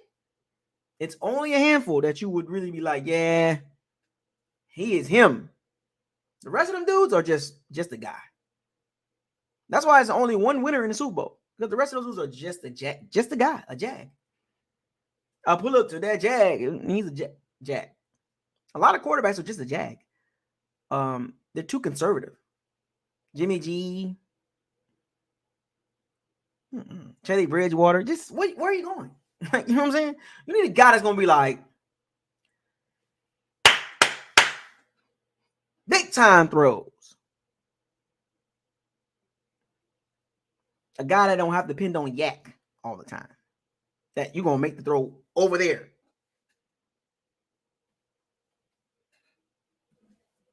So yeah, as I say, it's very rare. It's a very rare quality to have. Who would you rather have? A quality like Josh Allen, Mahomes, or a quality like Kirk Cousins, or Derek Carr, Andy Dalton? What type of personality would you like to have as far as a quarterback on your team? Quarterback in your team that you can be like, yep, him. I don't need no crybaby, Derek Carr. I don't want no quarterback like that. I don't need Kirk Captain check down Cousins that needs a lot of yak to look good. I don't need a quarter. That's not my type of quarterback. So I'll give you some insight. I need a quarterback that's going to be like, yeah, you know what I'm saying? Ain't afraid. I rock with Matthew Stafford because he ain't afraid. We're just talking about a player, right? Give me a player that when it's yeah, I'm gonna work with that. I'm gonna rock with that. But crybabies, no. Derek Carr's, no. The Derek Carr type quarterback, the soft and crybaby and weak-minded and conservative Andy Dalton type style, no, you ain't going nowhere. Y'all know it too. There's about 5 quarterbacks you could be like, yep, So I guarantee you this. You Bucs fans, them 5 quarterbacks, 6 quarterbacks I named, I guarantee you will love to have them on. You will love to have them on your team. You would love him to be quarterback of the Bucs. I'll tell you that much. You don't want no Derek Carr on your team, do you? No Andy Dalton type quarterback, do you? Dak Prescott? Do you want that type of quarterback? Jared Goff type quarterback? Zach Wilson? Mike White? Taylor Heineke? Or Gardner Minshew type quarterbacks? Limited quarterbacks? Kyler Murray? 2 turnover longer? Do you want them type of quarterbacks? Oh, I'm hurt. Can't make a big play. I'm not elite. Nah, bro. I'm just talking about the player. The player himself. Compared to what we got, I'm taking those 5 guys. We only got 1 quarterback on our roster. And he has huge question marks. Learning a brand new system. If you would give me a perfect world, I will take any one of those 5 quarterbacks in a heartbeat. What do you want? Who do you want on our roster? Pick one. Pick one. Let me get Mike Evans, Vita.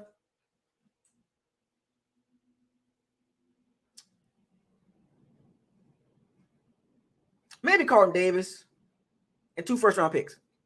You can have Patrick Mahomes. Deal. I'll figure the rest out. Yeah, the quarterback coach, that does matter. Or the OC matters too. So, but you get what I'm saying. You better get a guy that can be the guy, not just a guy. That makes sense? You need a quarterback that can be the guy, not just a guy. Because when your quarterback got more question marks than answers, that's a problem. Remember, Pete Carroll and Geno Smith is a perfect combination. And you're right, A-Rod. Combinations does matter. Andy Reid, Patrick Mahomes, perfect combination. Who can you stick with Todd Bowles to make a perfect combination? Let's be real. Let's get to it, Bucs fans. Who will be a perfect match for Todd Bowles? Now, look, Kyle Trask is on the roster, so we know that. What quarterback will match perfect with Todd Bowles that can get the Bucs to where they need to go to? Since it's a quarterback-driven league, right? So let's just try to put some quarterbacks together. Because to me, Todd Bowles is a conservative coach. He's conservative. We saw that. 4th and 3. Punt. Oh, my goodness. We saw it in the Cowboys game. 4th and 3 in the first half. Second quarter, I believe. Punt. And then after that, the game was pretty much a wrap. What quarterback will be good for Todd Bowles along with Kyle Trask?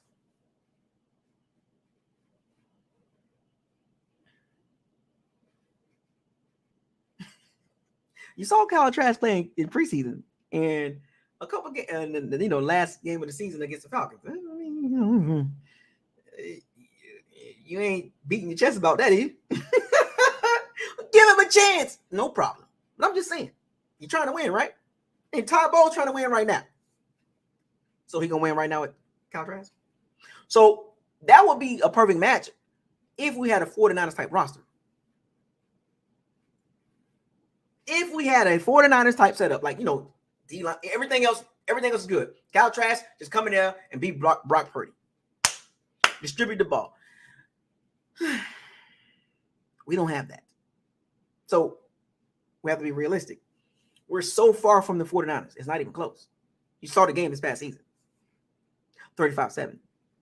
So you can miss me with the Bucs, can be like the 49ers.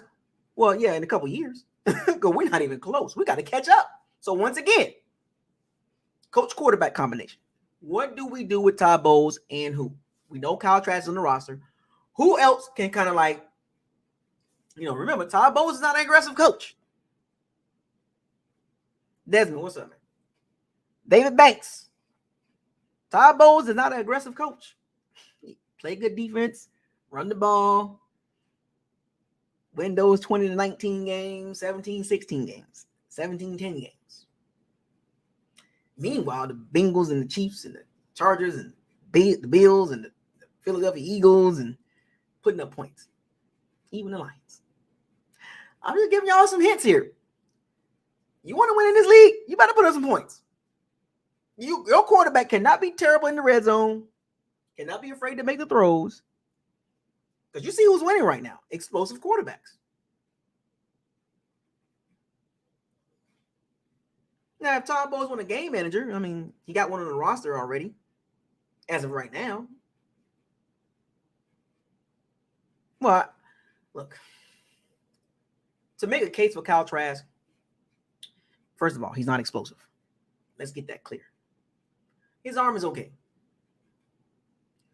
Remember, I'm a Florida fan, so I watched a lot of tape on him. So his arm is okay. He needs a really, really good O-line. A really, really, really good O-line. Saw it in Florida. He put up numbers in Florida, but, you know, that's college. NFL, you can tell he's going to need a really good O-line and a really good run game, which the Bucs don't have right now. That's what I'm trying to explain now. Nothing against Kyle Trask. It's just he's not in a situation to succeed. A veteran a veteran quarterback will exceed a lot better than Kyle Trask. Will succeed. In this current situation, he's not set up as of now, March 7th. He's not set up to succeed. That team has too many. The Bucs roster right now has too many issues for Kyle Trask to be highly successful. And what I mean by that is producing.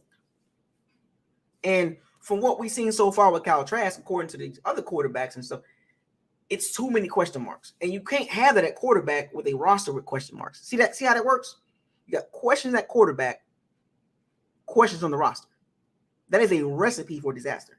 Where's the calming presence? Y'all know where I got that from? Because when things get chaotic, what is Kyle Trask going to do? We don't know.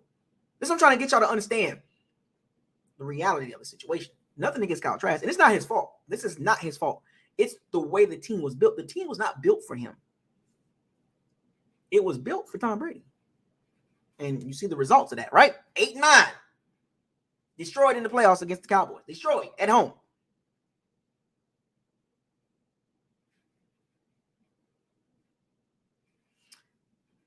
Look, if you get a conservative quarterback to match Todd Bowles, that's fine. But don't expect a lot of wins. And I stated this already. Drake May and Caleb Williams, Michael Penix Jr., Texas court. There's several quarterbacks in next year's draft. Jordan Travis. There's several quarterbacks in the next year's draft that the Bucs just need to just be ready. You know what I'm saying? Not saying that Kyle Trask is going to turn out bad, but just be ready. You get what I'm saying? Just be ready if the season's kind of like, you know, you're 3-7, just hypothetical, 3-7, and you know, trade deadline is here, and it's like, all right, add some more picks. You get what I'm saying? Have a way to add more picks. Now, if the Bucs are competitive with Kyle Trask, let's just say he wins the job, and the Bucs are 7-5 or 7-5. Well, matter of fact, let's just say they're 6-4, 7-3 with Kyle Trask. Hypothetical. Then you're like, oh, we're working with something. That means the defense is working, the running game is working, and the O-line is blocking. You're 6-4, you're 7-3. With Kyle Trask to the starter. That is the perfect scenario. Remember, hypothetical. This is a scenario based. Yeah, I don't know. I'm not big on hypotheticals, but for conversation purposes and to keep the conversation going. Hypothetically speaking, we're 6-4, 7-3 out of 10 games with Kyle Trask. That means a lot of things going right. I mean, we drafted well. We picked up a couple of free agents at the minimum salaries, minimum veteran salaries. You know, the bottom of the barrel guys. You know, there's no top level guy coming to Tampa. We can cancel that. But you get what I'm saying. And that means Rashad White and that O-line is the running game. The wide zone scheme is working. The Bucs drafted a rookie running back. He's assisting in that run scheme. Look how many things have to fall in place for the Bucs to have that scenario happen. I'm just trying to get y'all to think for a second. I want y'all to think. Remove the feelings cap and just think. For things to go the way they should, that you want them to go, a lot of things the Bucs got to do right. That means the draft, free agency, if they can do anything, and stay away from injuries in training camp and in preseason, and then catch some breaks. Look how many things have to happen with Kyle Trask at quarterback for the Bucs to be, in my opinion, after 10 games, 7-3. The Bucs gonna have to catch some breaks. Let's be real. The 10th hardest schedule with a quarterback going into his third year, never started. Do you understand how many breaks the Bucs got to catch? A second-round pick at quarterback who was a third string, not a second string, third string, 2 years in a row. And all of a sudden, his third year, he takes a huge leap and becomes really good. Have we ever seen that?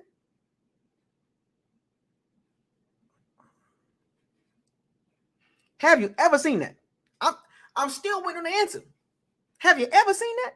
It's not about giving people chances. It's have you ever seen it? Let's go past the give them a chance. Have you ever seen it? See, I'm not going to let you get away. You thought I was going to let you get away from that question from yesterday? No. You can give everybody a chance in the world. Life is about chances. That doesn't mean you get the outcome you want. You get the chance. You get the opportunity. That does not mean the outcome is going to be what you want. That's not how the world operates. Oh, well, you got to give him a chance. Sure. Well, why can't I get what he got? Well, you got the chance to get what he got, but the outcome's not the same. Well, he's making $140,000 a year. Why can't I make $140,000 a year?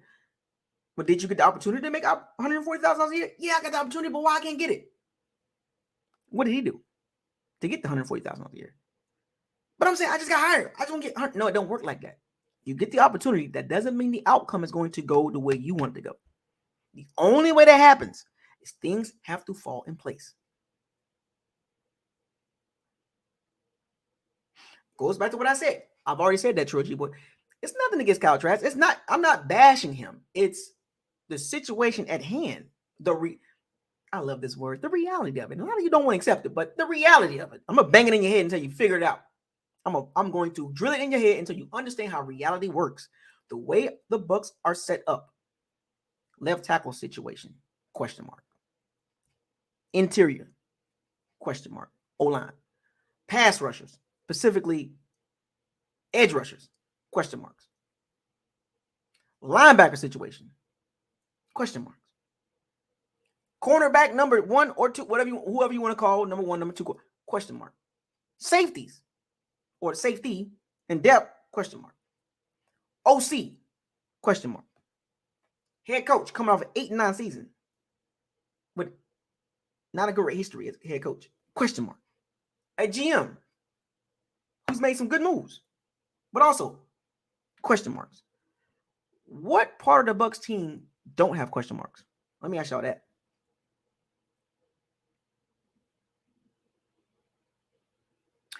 Russell Wilson, drafted in the 3rd round, started out in camp with Matt Flynn. He was the backup.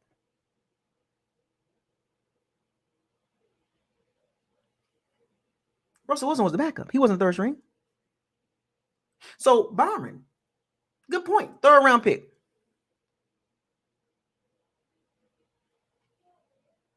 Russell was starting his rookie season.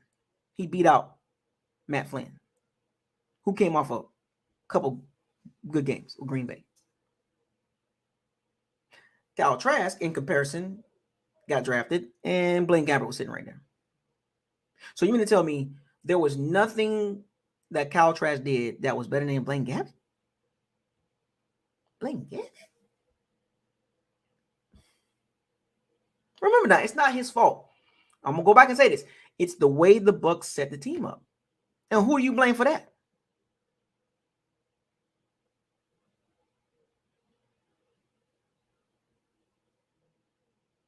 Who do you blame for the situation Kyle Trask is in right now? And it sucks because you want to see him do good, but the reality of the situation is if you exclude Kyle Trask, the Bucs What position outside of right tackle and free safety the Bucs don't have question marks at? Don't worry, I'll wait. I'm not going to talk about anything else. What outside of right tackle and free safety, Antoine Winfield and Tristan Wirfs, what other positions don't have any question marks? I'm just saying. So I'll give y'all a couple minutes here to figure out that question. Tristan Wirfs and Antoine Winfield Jr., we know they're not question marks. As long as you play Winfield Jr. at his position, free safety. Let me put a caveat to that. The Bucs got a lot of question marks. Am I wrong? So no matter, here's the thing, no matter who you throw behind center, there's question marks. No matter who you throw behind center, there's going to be question marks. For 2023, the Bucs got so many holes. A lot of holes.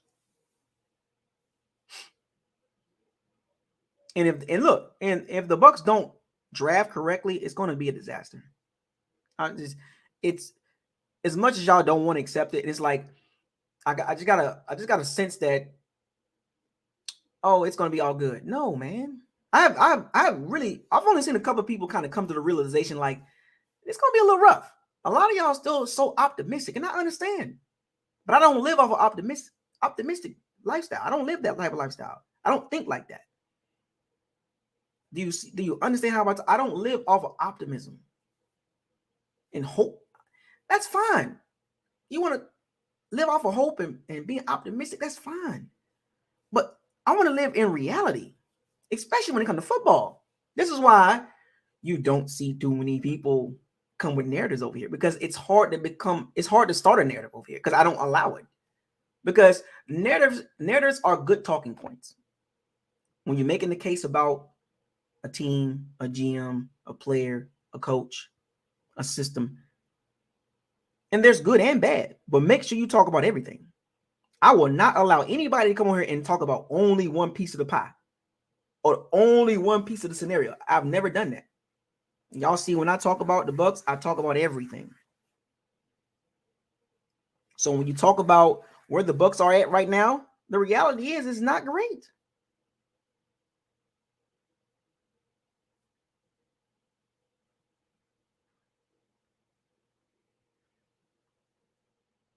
But see, at least with a veteran, you kind of get somewhere. Not saying that, but you do want Kyle Trask to win the job, but he must have competition.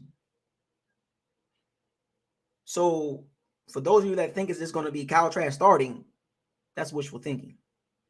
Bless your heart.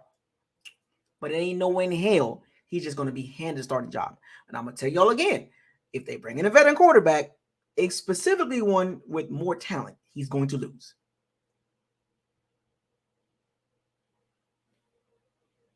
It will be behoove of the Bucs to bring in somebody that you know you ain't trying to start. How about that? I'm telling y'all right now. You can love Kyle Trask all you want to. I don't care. But there's no way you're going to hand him the job. You got to earn it. And what has he done to earn it? Not his fault. But you got to earn it, buddy. So a lot of this we won't know until the Bucs sign a veteran quarterback, whether it's Jacoby Brissett, a Baker Mayfield, a Carson Wentz, a Matt Ryan, a Teddy Bridgewater, Taylor Heineke, Gardner Minshew, Mike White, whoever you want to name, whoever the Bucs sign, right? We won't know, because whoever they sign, I'm making a video. I'm going to make a video and do a comparison. Compare and contrast between the both quarterbacks. We got Kyle Trask, an unknown third-year player, and whatever veteran quarterback that we sign, let's compare. And the scenario, veteran quarterback starts the season, then Kyle Trask comes in.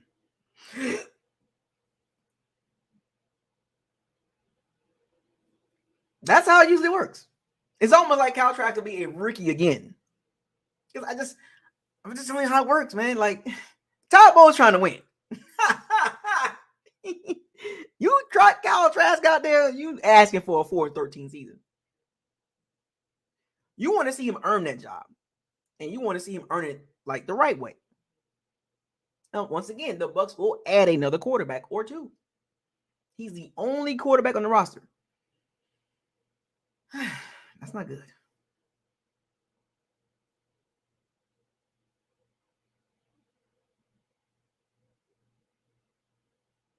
So Donovan Smith was gone. He's gone. No left tackle. Got to address that. So we can talk about Kyle Trask and Mike White and all these other guys. I get what y'all saying. Look, that's just guys you like.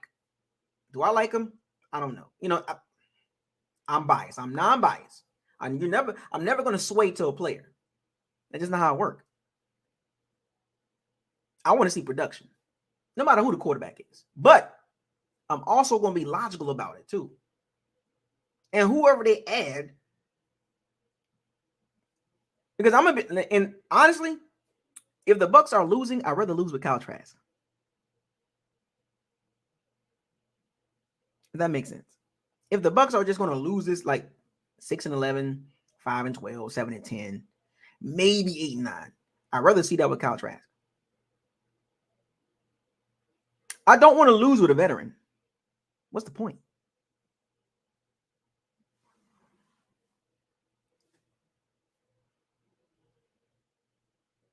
I don't want to lose with a veteran. I want to lose with a young guy. At least that way he can take his lumps and get better. That's called upside. You know, Kyle Trask get in there, he takes his lumps, you know, blah, blah, blah, you know, get in there. And let's just say the Bucs go 5-12, but he showed some hope. And the Bucs are picking 7th in the draft next year. Just hypothetical. So you got Kyle Trask in his 4th year, his final year of his contract, his rookie contract. Obviously, you're not going to talk about extension because no. Now you're in a situation where you can stick with Kyle Trask and keep that cap hit low. Maybe you can draft a quarterback. That's an option. Or if you don't draft the quarterback, you continue to build the roster and say, you know what? We'll give Kyle Trask some more pieces on offense.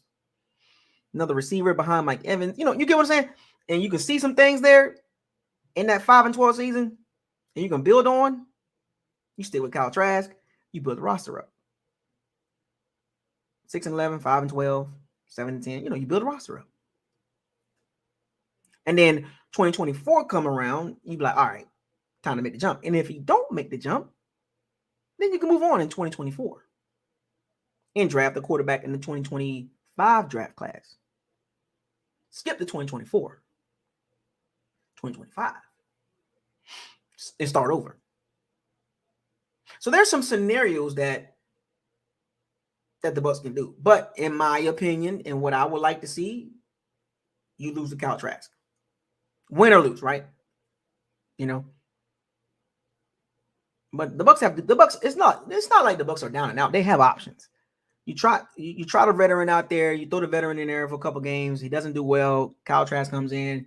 He does okay. You go into the 2024 season, into the draft. You be like, all right, let's maybe try to get one of these quarterbacks. And all right, Kyle Trask, battle it out with Michael Penix Jr. Or maybe Drake May. You battle it out. Or, you know, Travis, you know, whatever quarterback's coming out, you battle it out. That's the scenario that I would like to see. Bring a veteran in, let the veteran play, make sure Kyle Trask ready about the 3rd or 4th or 5th game, and then you let him play the rest of the season, see what you got. And if you're not satisfied with it, there's a ton of quarterbacks coming out next year. So, you know, but I'll tell you right now, it ain't finna be given to him. He ain't finna just get the job just because y'all want to get the job. It don't work like that. You know, because the NFL moves fast. NFL ain't waiting on you to develop. What up, Pletty? Thank you for the $5 super chat. We should trade Evans and White for picks because we have too many needs. That's an option. That is an option. Probability versus possibility. The possibility is there. the probability is extremely low. Extremely low.